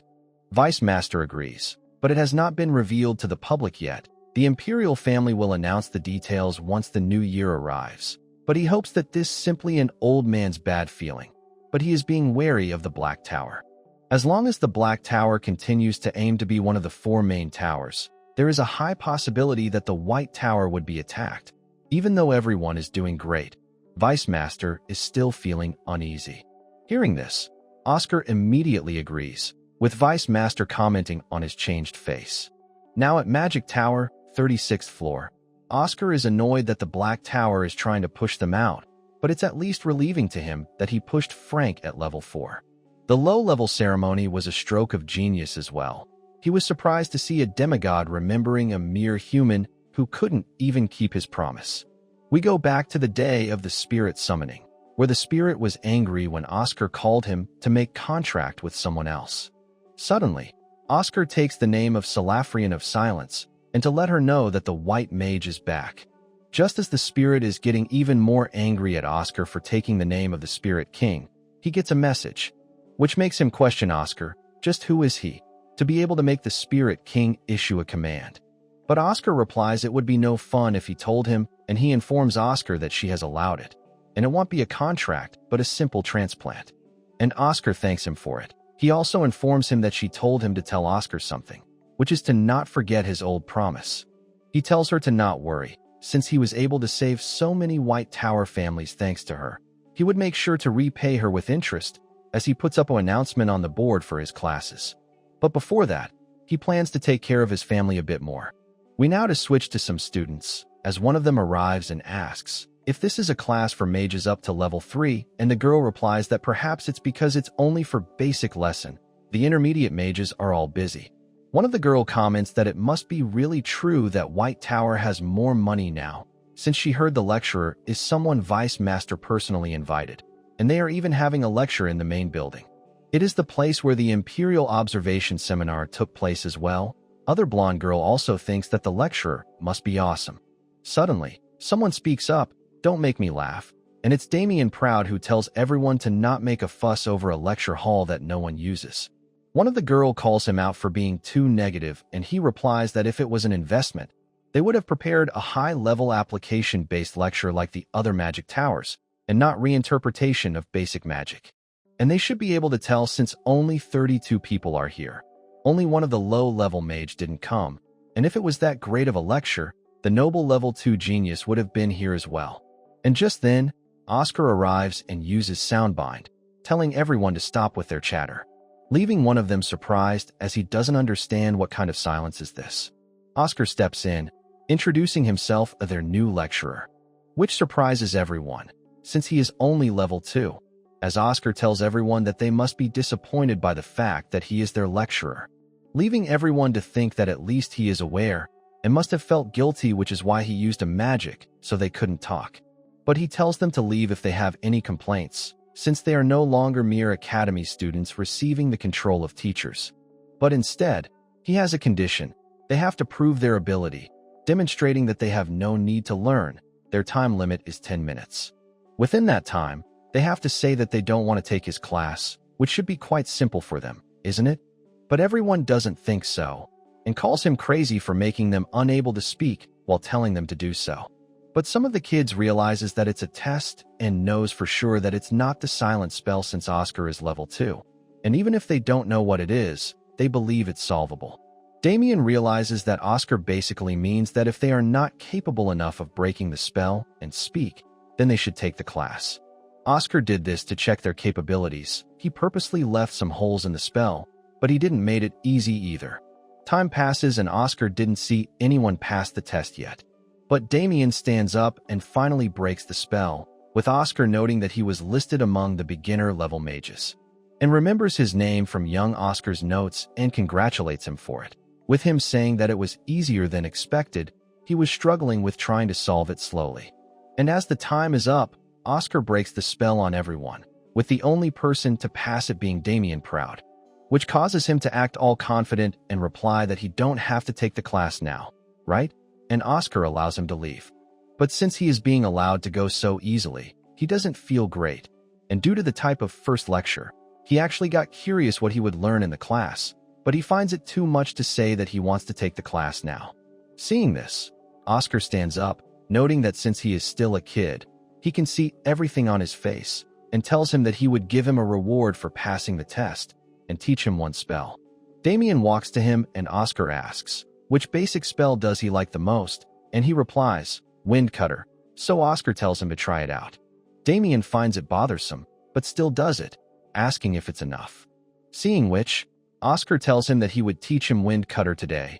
WHCH confuses Damien as he argues if he cannot see it floating in front of him, and Oscar replies, to him it's not Wind Cutter, but a half-baked version at best. He calls out 2 problems in spell while grabbing it. First thing being, the spell isn't made of wind, and asks, what does he think wind is? And Damien replies that it's moving air, and Oscar explains that water is water, even if it's pooled. Fire is fire no matter what shape it takes. But wind is only wind if it's continuously flowing, making Damien realize his mistake, as pooled water would rot. Magic made with air that doesn't flow would lose its form. So they should beware. The White Tower is a place that deals with wind, so their magic needs to be continuously flowing. If not, it would be endlessly destroyed. Damien asks about the second problem, and he replies that there is lots of mana being used needlessly when using the spell. It would be really helpful if he can lessen that amount. Damien doesn't understand how Oscar is able to figure that out, and Oscar thinks that once they get to a certain level, you can figure out a lot just by seeing your opponent use magic, for example, their personality, habits, and even a little of their past, as he asks Damien if he can be a little obtrusive. He begins explaining that he is from the Proud family and must have seen his family's magic growing up, and naturally must have tried to follow them, and Wind Cutter must be the first one he tried to copy. But it was before he learned magic properly, so it was quite difficult, and while he was doing it, he must have forcefully succeeded by using way more mana than needed, and which became his habit. Hearing this all surprises Damien greatly, since it's correct. Oscar continues that since they found out, he would have perfect Wind Cutter, but since an outstanding student like him won't take this class, it's a shame. Only for Damien to go back to his seat while saying, who said I wasn't taking it? 3 weeks later, it went around the whole tower that Oscar is a star instructor. One of the high-level mages comments that at best, he would only be helpful at an elementary level, and the blue-haired replies that a level 4 and 5 friends were attending his lecture as well. One of them wants to go as well, causing the blue-hair one to stand up to go as well. But they notice that it's only 7 right now, and the classes start at 9, but the blue one states that they need to stand in line in advance. If they are late, they cannot attend, making other high-level mages sitting around also stand up.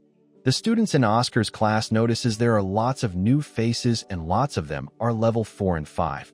even though it's just a basic magic class. And another shocking point that Elder Maxim is here as well, making this class on the level of a Magic Academy seminar.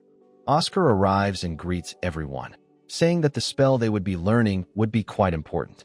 Everyone gets excited hearing that, as Oscar continues that this spell is most important while living as a mage, the wind spell, leaving everyone speechless. Because it's the most basic of spell, something you can learn without even joining the White Tower. Maxim raises his hand, getting curious to ask, is he really going to teach the wind spell after gathering up so many people? And he agrees while asking Elder Maxim to show him his wind spell. And when he does, we see there is strong gust, making everyone surprised, and Oscar thanks him for it. And now he asks Amy Raven to do the same, who is a bit surprised that Oscar asked her despite there being so many outstanding students here. But upon feeling her wind, everyone finds it cozy and warm, as Oscar asks if anyone knows the difference between their spell was. Some replies, force and range, other replies, vibe, but one of the girl in the back says the temperament of the mana, and Oscar immediately calls out her answer as correct. He calls that it's quite fascinating how Elder Maxim and Amy's spell were different, even though the entire process was same. One was as hot as a desert's wind, and while the other was soft as a spring wind. The difference being so big that it was difficult to consider it the same wind. And then he begins asking them another question. Who understands the temperament of mana? One of them raises his hand and replies, enhancement, acceleration, balance, and speed. But Oscar replies that is the systems of mana, not temperament. They are different concepts, but they must learn about the White Tower's roots. In other words, balance. He asks if someone can explain why the White Tower and Azure Tower are considered the representative of balance. One of them replies, because of the traits the elements have, and Oscar agrees. The Red and Gold Tower are strong and quick, but they are not harmonious. There is no cold fire or lightning, but wind and water can become endlessly hot or cold, which is why they represent balance. But there is a clear difference between Blue and White Tower as well. Like water, the condition to boil it is simple. At standard atmospheric pressure, they need temperature of 100 degrees in a little time, but making hot wind is even simpler. It assimilates even more easily with its surrounding, and its nature changes like chameleon. Wind is more freer than any other element. It can be a strong force like the Red Tower's flame, and be as fast as Gold Tower's lightning, or posses as shape-free as the Blue Tower's water. In addition, water cannot mix with oil, but wind has no such condition. Depending on Mage's imagination, it is the sole element that can possess any temperament. It can truly be harmonious with everything in this world. So as the Mage of the White Tower, they have to be aware of how they think of and view their wind. And right as Oscar is continuing, the students notices something strange about Elder Maxim. Oscar also realizes something and runs towards him, telling everyone to wait, as Elder Maxim seems to be in deep thoughts. Oscar shouts at them to not touch him, as he seems to be in the middle of a breakthrough. He asks everyone to get away from him. They cannot interrupt his enlightenment.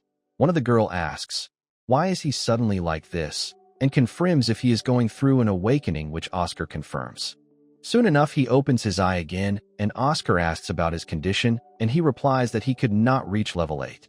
But he thanks Oscar regardless by hugging him, and calls him teacher here in the classroom, who thinks that thanks to this, his future lessons would be easier.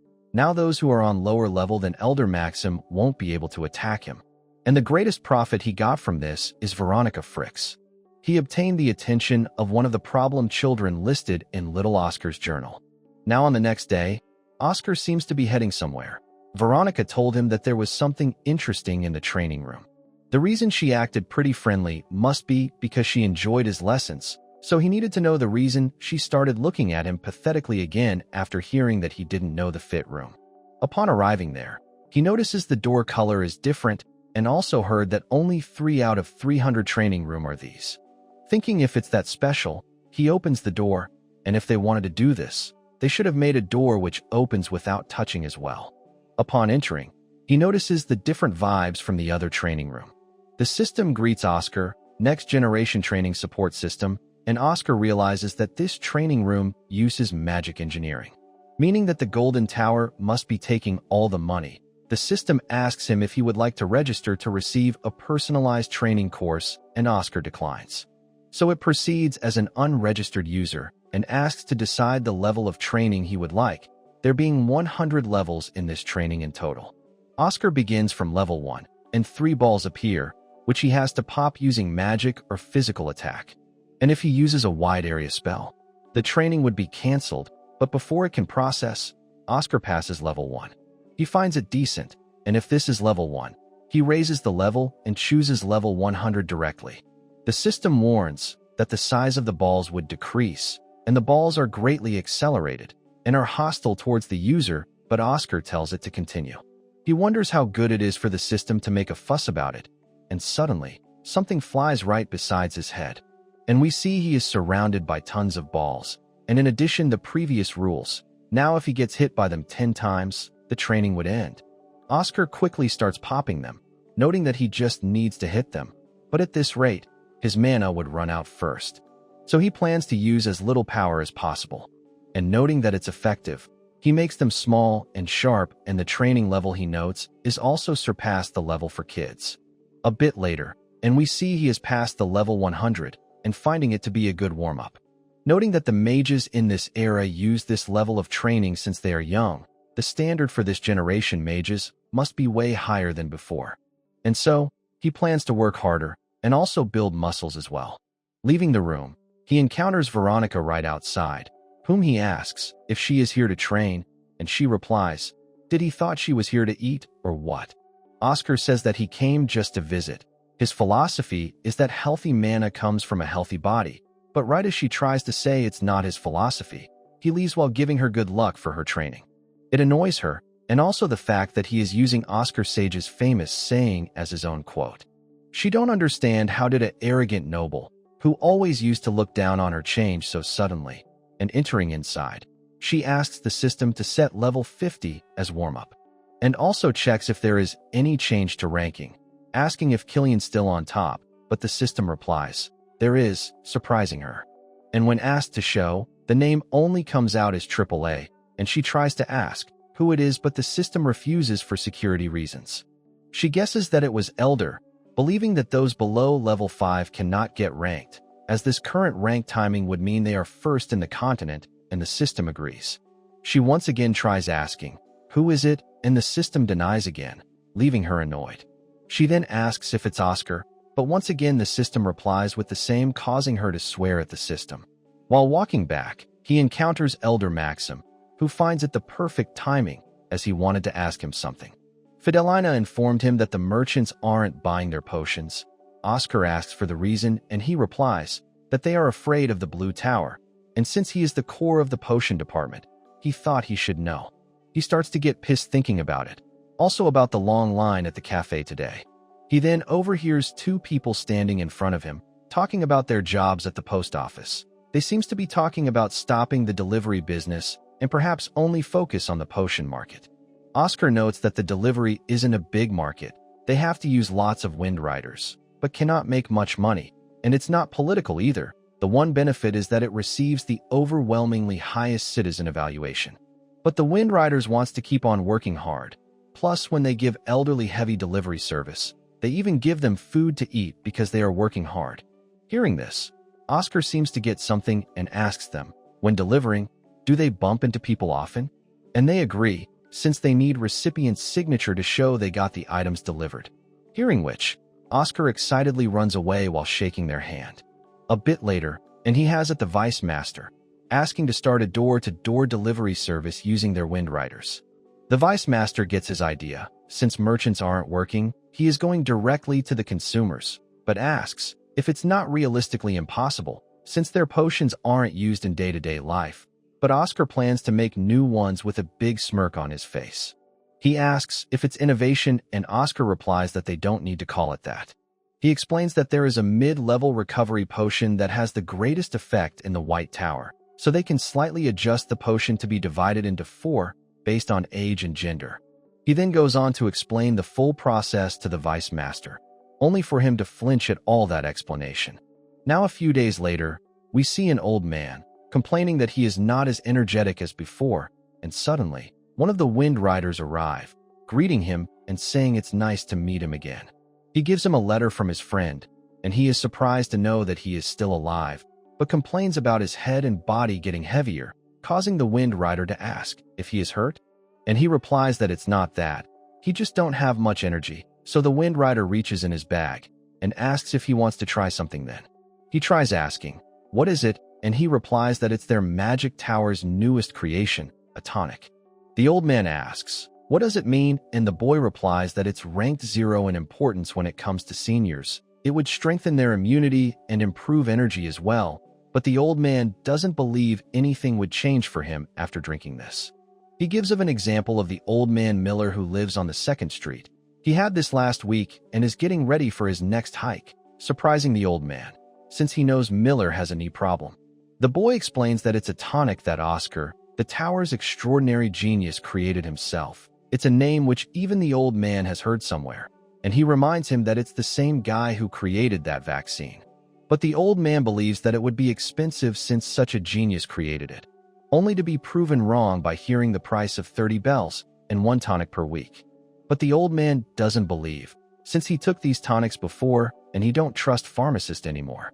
The boy asks the old man if he thinks that he would have brought him an expensive gift himself, and he got an offer too. Seeing he has an offer, the old man gets intrigued.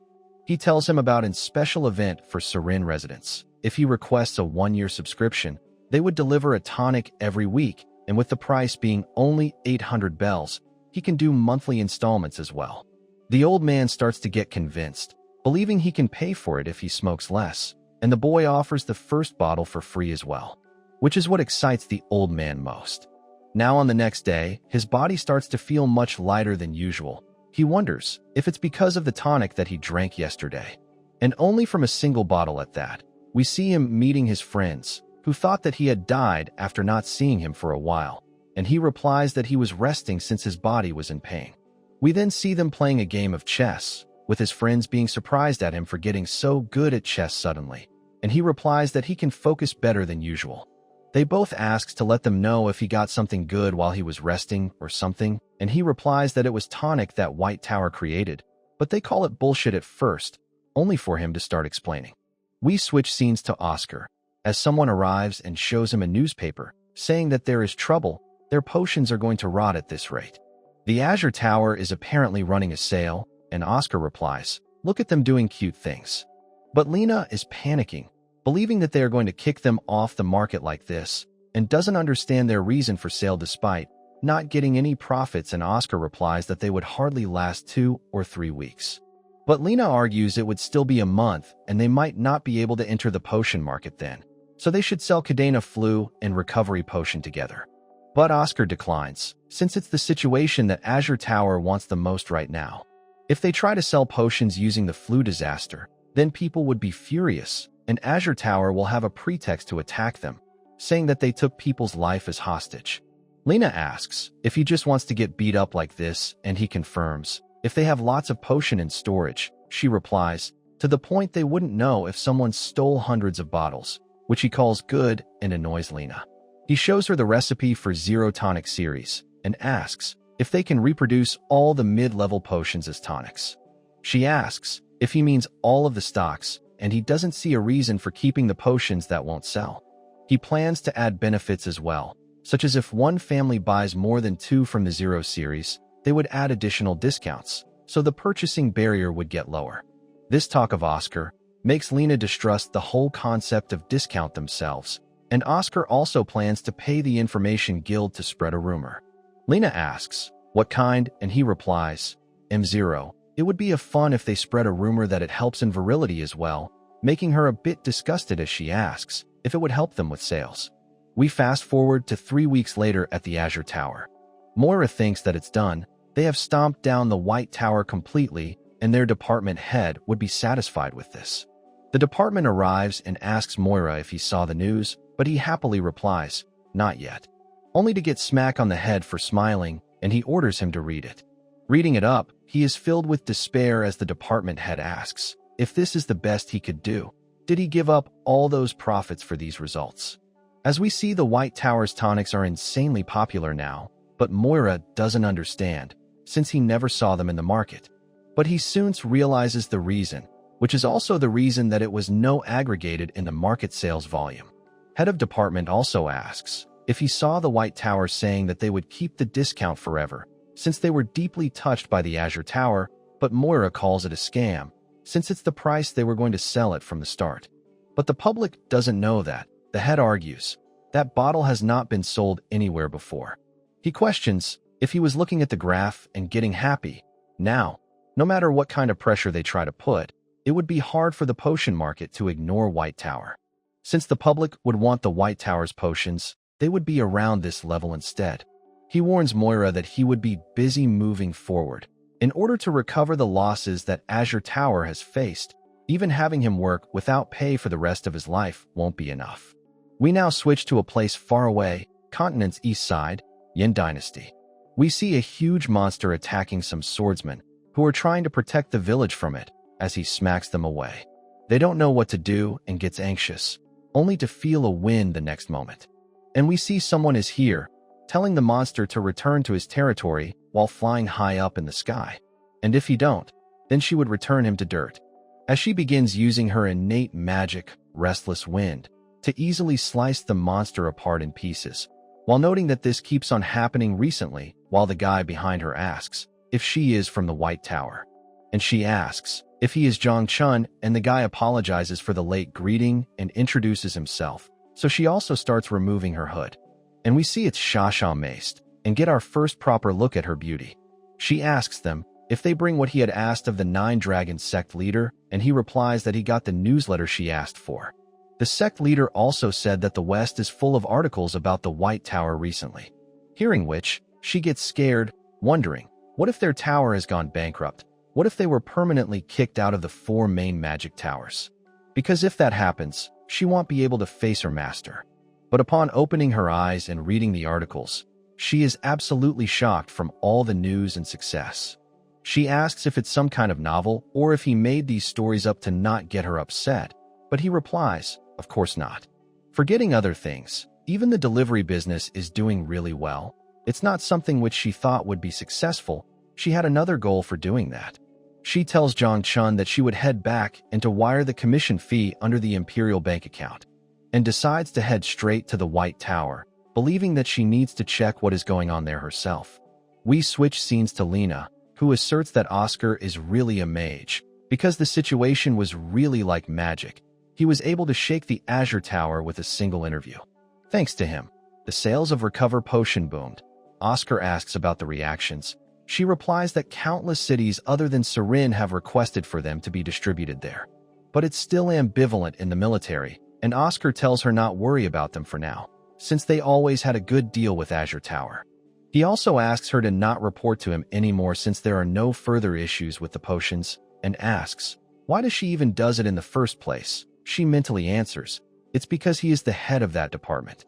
She asks about the performance report, and once a month is fine for him. She asks if he is going to leave all the work to her and play around himself, but he replies that he is busy as well. Now he plans to take care of the internal stability, stuff like restoring lost magic books.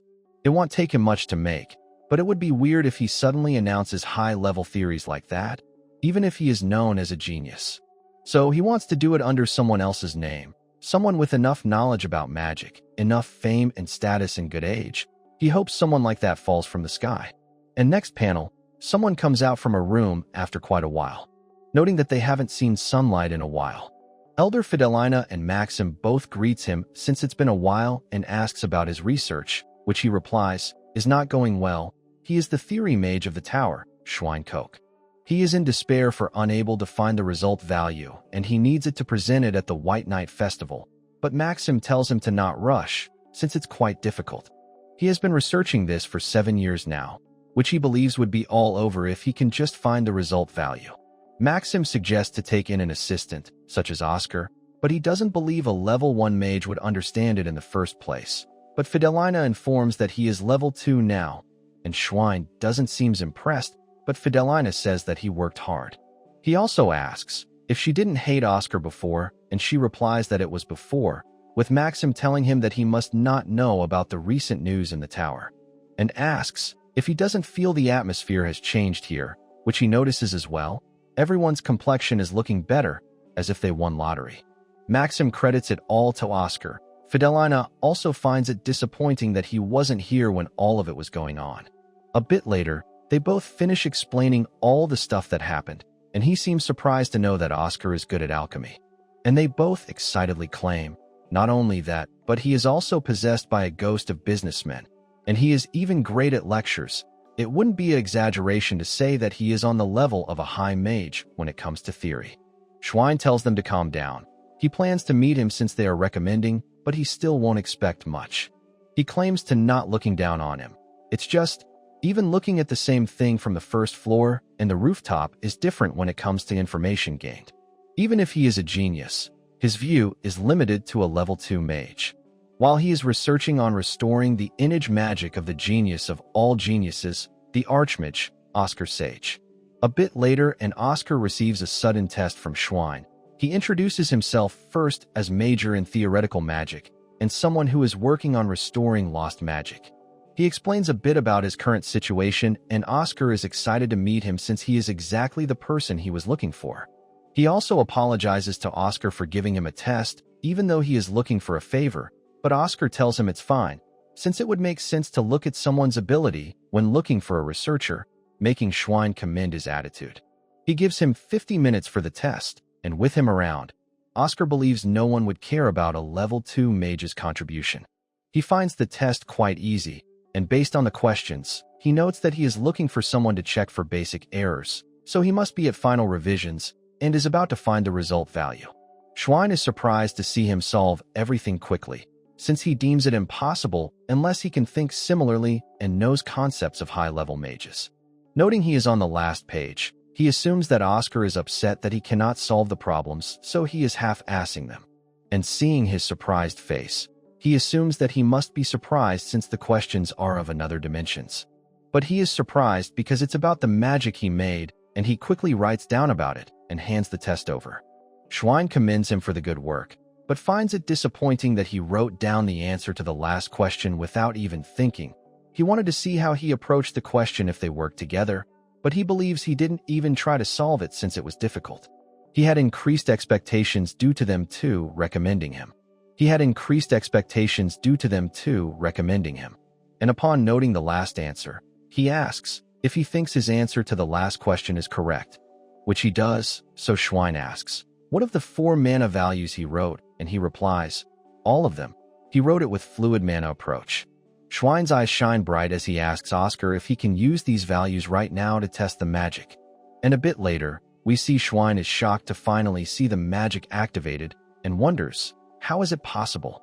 He shakes his hand and plans to credit him as the co-author instead of just a supporting researcher, which Oscar finds opposite of his plan. He confirms if this is the magic that he has been researching, and he replies, indeed. The last question he solved, the magic that previous generation magic master, Oscar Sage created, Ouroboros. The last question he solved, the magic that previous generation magic master, Oscar Sage created, Ouroboros. It requires you to only use mana once, and creates a nearly unlimited supply of wind, defying the law of conservation of mana, a perfect mana source in theory, which is why it was named Ouroboros, representing eternity. It might seem elaborate, but it was a failure, since humanity, which conquered land and water, could not reach their final destination. Conquering the sky was the aim of the Blue Sky Project.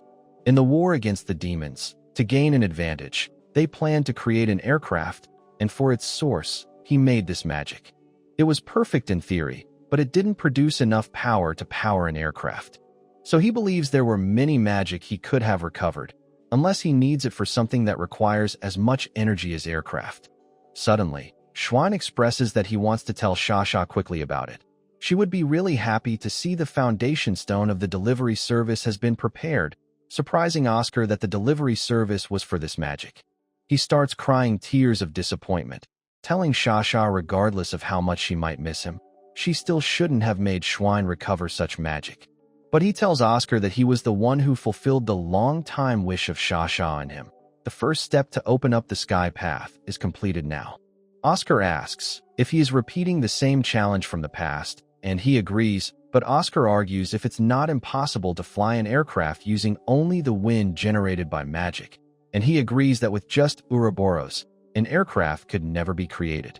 But hearing the word, just, Oscar is a bit surprised and confused.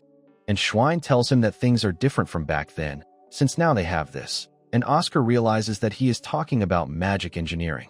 Schwein explains that when Oscar Sage got the idea of an airship, he was working with the Golden Tower, which gave them the clue to magic engineering. So after the war ended, they started developing like crazy. Hearing which makes Oscar think he should have discovered it first, and Schwein continues that they can probably use magic engineering to boost the output of Ouroboros' spell.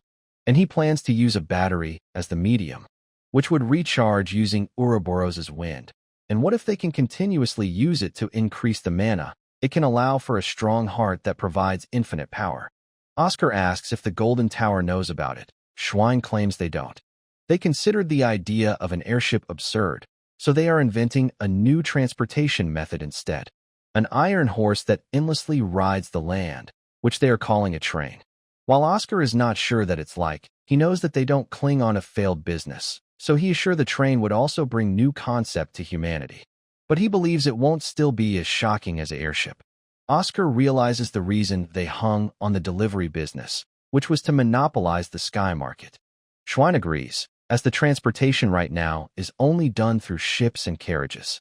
But once train would become active, it would change, and once they make an airship, even the train would be a relic of the past. So, to usher the new age of beginning, both him and Sasha put everything on the line to recover the Ouroboros spell and plan to reveal it at the White Night Festival, which he thanks to Oscar. It made him emotional, knowing that the dream he gave up on thinking as impossible was brought back to life by his own disciple. So he plans to open her way as her master, as he tells Schwein to go a bit further and reveal a prototype of the airship at the festival. Schwein also believes it would be more impactful, and so he shares some materials with Oscar, who asks, "What is all this?" The formulas are something Oscar never saw before, and Schwein explains they are related to the magic-engineered battery. And so, Oscar sits down to take a look at it properly, finding it quite thorough and checking all the bases. Schwein asks for his opinion, and Oscar calls it great. But before they start, Schwein wants to tell him something. He wants to apologize first, making Oscar nervous, as he wonders if he figured something out. But Schwein replies that he dragged him into something dangerous, since once they announced this, the Golden Tower would try to impede them no matter what. Though Oscar finds it a no problem and assures Schwein that it's fine, who calls him out for taking it too lightly. But Oscar replies that he knows they would try to sue them for groundless reasons and even secretly attempt to assassinate them. But if he is scared for his life and look for such reasons, he won't be able to do anything, which scares him the most. To be scared and running away forever, unable to advance, and being an empty shell. The White Tower lost many things, all of their markets to other towers, so he believes they would be able to stand against them with this research, when thinking that he is fine with any external dangers. Schwein chuckles on it, feeling upset that all of his cool lines were stolen like this, but Oscar comments that he is still cool regardless. They both shake each other hands, with plans to move forward together. Now we see as days passes, they continue to test their theories and work on the possible prototype to show at the festival. Oscar gets up to get some meals since they've been locked up inside, but suddenly, they get a blackout, which seems to be a common occurrence. Noting that it's quite frequent, Oscar decides to rest for now. Now fast forward after 6 days. Schwein expresses his thanks again that he was able to complete the spell because of Oscar, who replies that he would have completed it anyways. Schwein expresses that at first, he thought it would be difficult to announce the airship at the festival, but now they have advanced the magic to the point that it seems real. But in the middle of the talking, it again blackouts, leading Oscar to comment that the power station has no sense at this touching moment, leading Schwein to laugh. An announcement is made later for Oscar, calling him to the Vice Tower Master's office immediately. Schwein tells him to go ahead, assuring that he would complete the battery at all costs while he is gone. The Vice Master tells him about the frequent blackouts, which Oscar agrees. He explains, judging from the mana supply getting cut, they would need to clean the power station, and Oscar quickly agrees to go. But he also gets informed that there are lots of slimes there, But Oscar plans to get rid of them and asks for the time to leave, and Vice Master replies to go tomorrow and meet up with Veronica at the tower entrance, causing Oscar to ask if the threat level is such that it requires a level 4 mage. And the Vice Master chuckles, digging up a rule that low-level mages have to go in pairs, and that Veronica seems to have some troubles, so it would be nice to give her some inspiration. Oscar is quick to understand his intentions, noting that slimes are an excuse. He wants Oscar to give Veronica some advice. Fast forward. Veronica complains to Oscar for being late, but he argues that he is 5 minutes early, annoying her, so she tells him to shut up and get inside. While on the way, Veronica warns him that they are not going to a lecture hall today. And Oscar replies, he knows, and Veronica says that it's not what she is talking about, and asserts that she is in charge in this mission. Because even if Oscar is a little more knowledgeable in theory, she has way more experience in combat. Oscar understands that she is trying to tell him to not act like a teacher there. After a bit of silence, Oscar again speaks up, asking if she not slept well since she seems tired, and she replies to shut up because she needs to go to sleep. Oscar again tries to pry that if she is concerned about something, pissing her off. But he continues to smile, hoping to help her with her troubles, and that she should take the path in front of her if there is one, annoying her again. Oscar remembers her as the incredible talent which little Oscar wrote several times in his journal. It gets him wondering, just what kind of talent does she have for him to have emphasized it so much? He again asks her to tell her problem, since she might feel more comfortable after. It makes Veronica remember that Oscar was the reason that she is having trouble lately. She wanted to make her wind like Elder Maxim, but is unable to despite practicing tons already, believing that this level of question isn't him teaching, but it's a compensation for her lack of sleep. So, she asks, what did he mean by that? And he replies that she has hit a wall mainly due to his last class about nature of mana. She agrees, expressing that she wanted a wind like Elder Maxim, but is unable to despite practicing however much, and Oscar calls it obvious. The reason is that the wind itself is not suitable for her. She replies, it's because he don't know her, but she always wanted a strong wind since long ago. Oscar replies that sometimes outside perspective is more accurate, and as an example, he asks her about the wind that would suit him the most. She answers, arrogant and annoying, but Oscar chuckles, correcting that his wind is famous for being very warm and cozy, though she claims that she never heard of it. Oscar finds it fascinating as well, because he doesn't think himself as a warm person. But mana temperament isn't something that she can get because she wants, but she has to find the one most suitable for her instead. And by that logic, she replies that Oscar must have annoying wind. Now fast forward, and they arrive in front of the mana power station. Oscar notes the number of slimes, realizing the reason there were so many frequent power cuts. And seeing Veronica taking care of them like this, he realizes why was she praised highly by little Oscar. She is using super high-speed chance and casting spells that a level 5 mage would take at least 7 seconds to process. And if he could train her, she can be a spell shooter like Majuro, whose high-speed casting didn't allow even high-level demons to get near. But as he is lost in thoughts, Veronica gets pissed at him for simply standing there and watching, causing him to get a bit nervous as he finally joins in. She comments that all the slimes are gathered up at the entrance, and it seems to have made him realize something as he starts going further inside. Veronica tells him to forget about inside and focus on the outside first, but he calls it all quite strange. Looking at how they are moving, they are all headed towards entrance, almost like trying to run away from the power station. Veronica argues that they don't have intelligence, and Oscar replies it's because they don't have it. They are even more faithful to their instincts, and the strongest one is their survival instinct. So he tells her to hurry up, and she replies to not order her around. Inside the power room, we see a giant cocoon, seeing which Veronica is quite surprised. Oscar explains that it's a type of silkworm moth that is called silkworm of the skies. While other silkworm eat mulberries, this one eats mana. So it must have crawled to this place. Due to its high amount of mana, Veronica nervously asks if it's not born yet. He replies that it's already born, but in metamorphosis, she asks if the problem would be solved if they just get rid of that thing. Oscar has 2 pieces of news for her, good and bad. The good being that it's not dangerous in its current state. If they bring Elder Maxim, it would be over in 5 seconds. She gets a bit relieved, commenting that it's nothing much, But Oscar isn't finished speaking, explaining that they feel extreme hunger right after metamorphosis, so they eat every living being around them. Veronica doesn't find it too concerning, since they just have to get Elder Maxim before then. Once again, Oscar is not done yet, and she suddenly hears some strange sounds as Oscar continues that the sound is it breaking through the cocoon. So she should prepare to fight. She is quite nervous upon seeing it, finding it really big, and wishing that it won't fly since it's a silkworm moth. Oscar replies that this one does fly just fine. She suggests to run, but Oscar declines since if they do, it would fly it to the nearby city and eat people there.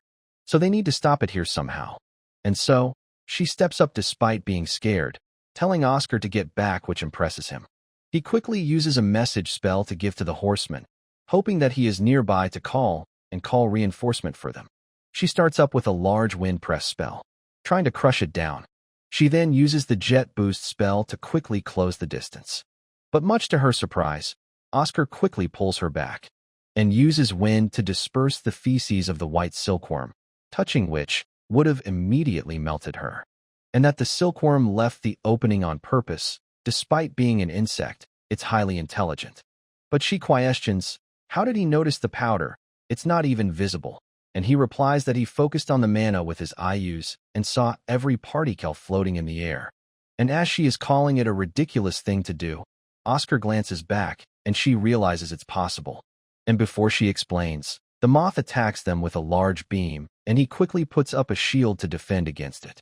He finds the situation to be quite dire. Only after blocking a single attack, his mana is down to 30%, but luckily, its shooting has a delay of a minute. He tells Veronica to finish it all within 5 minutes. But looking back, we see she is quite damaged through her legs. He realizes when blocking that attack earlier, some of the particles go through part of the shield. She tells him to go on first, planning to buy some time for him. But Oscar knows that she is lying, seeing how the air around her is vibrating. But he calms her down, saying that he would never leave without her, so she don't need to worry. She tries to argue that she is not scared, but Oscar gets up saying that mages of White Tower never leave their comrade behind. He quickly uses the Accelerate spell, planning to finish it one breath with the remaining mana that he has. She shouts at him in worry, questioning, how is he going to fight against that thing? But if he ends up dying, she would really kill him. Meanwhile, Oscar is in the air, being relieved that he brought something with himself. And we see him pulling out the Trinity weapon, shooting the moth while telling it goodbye.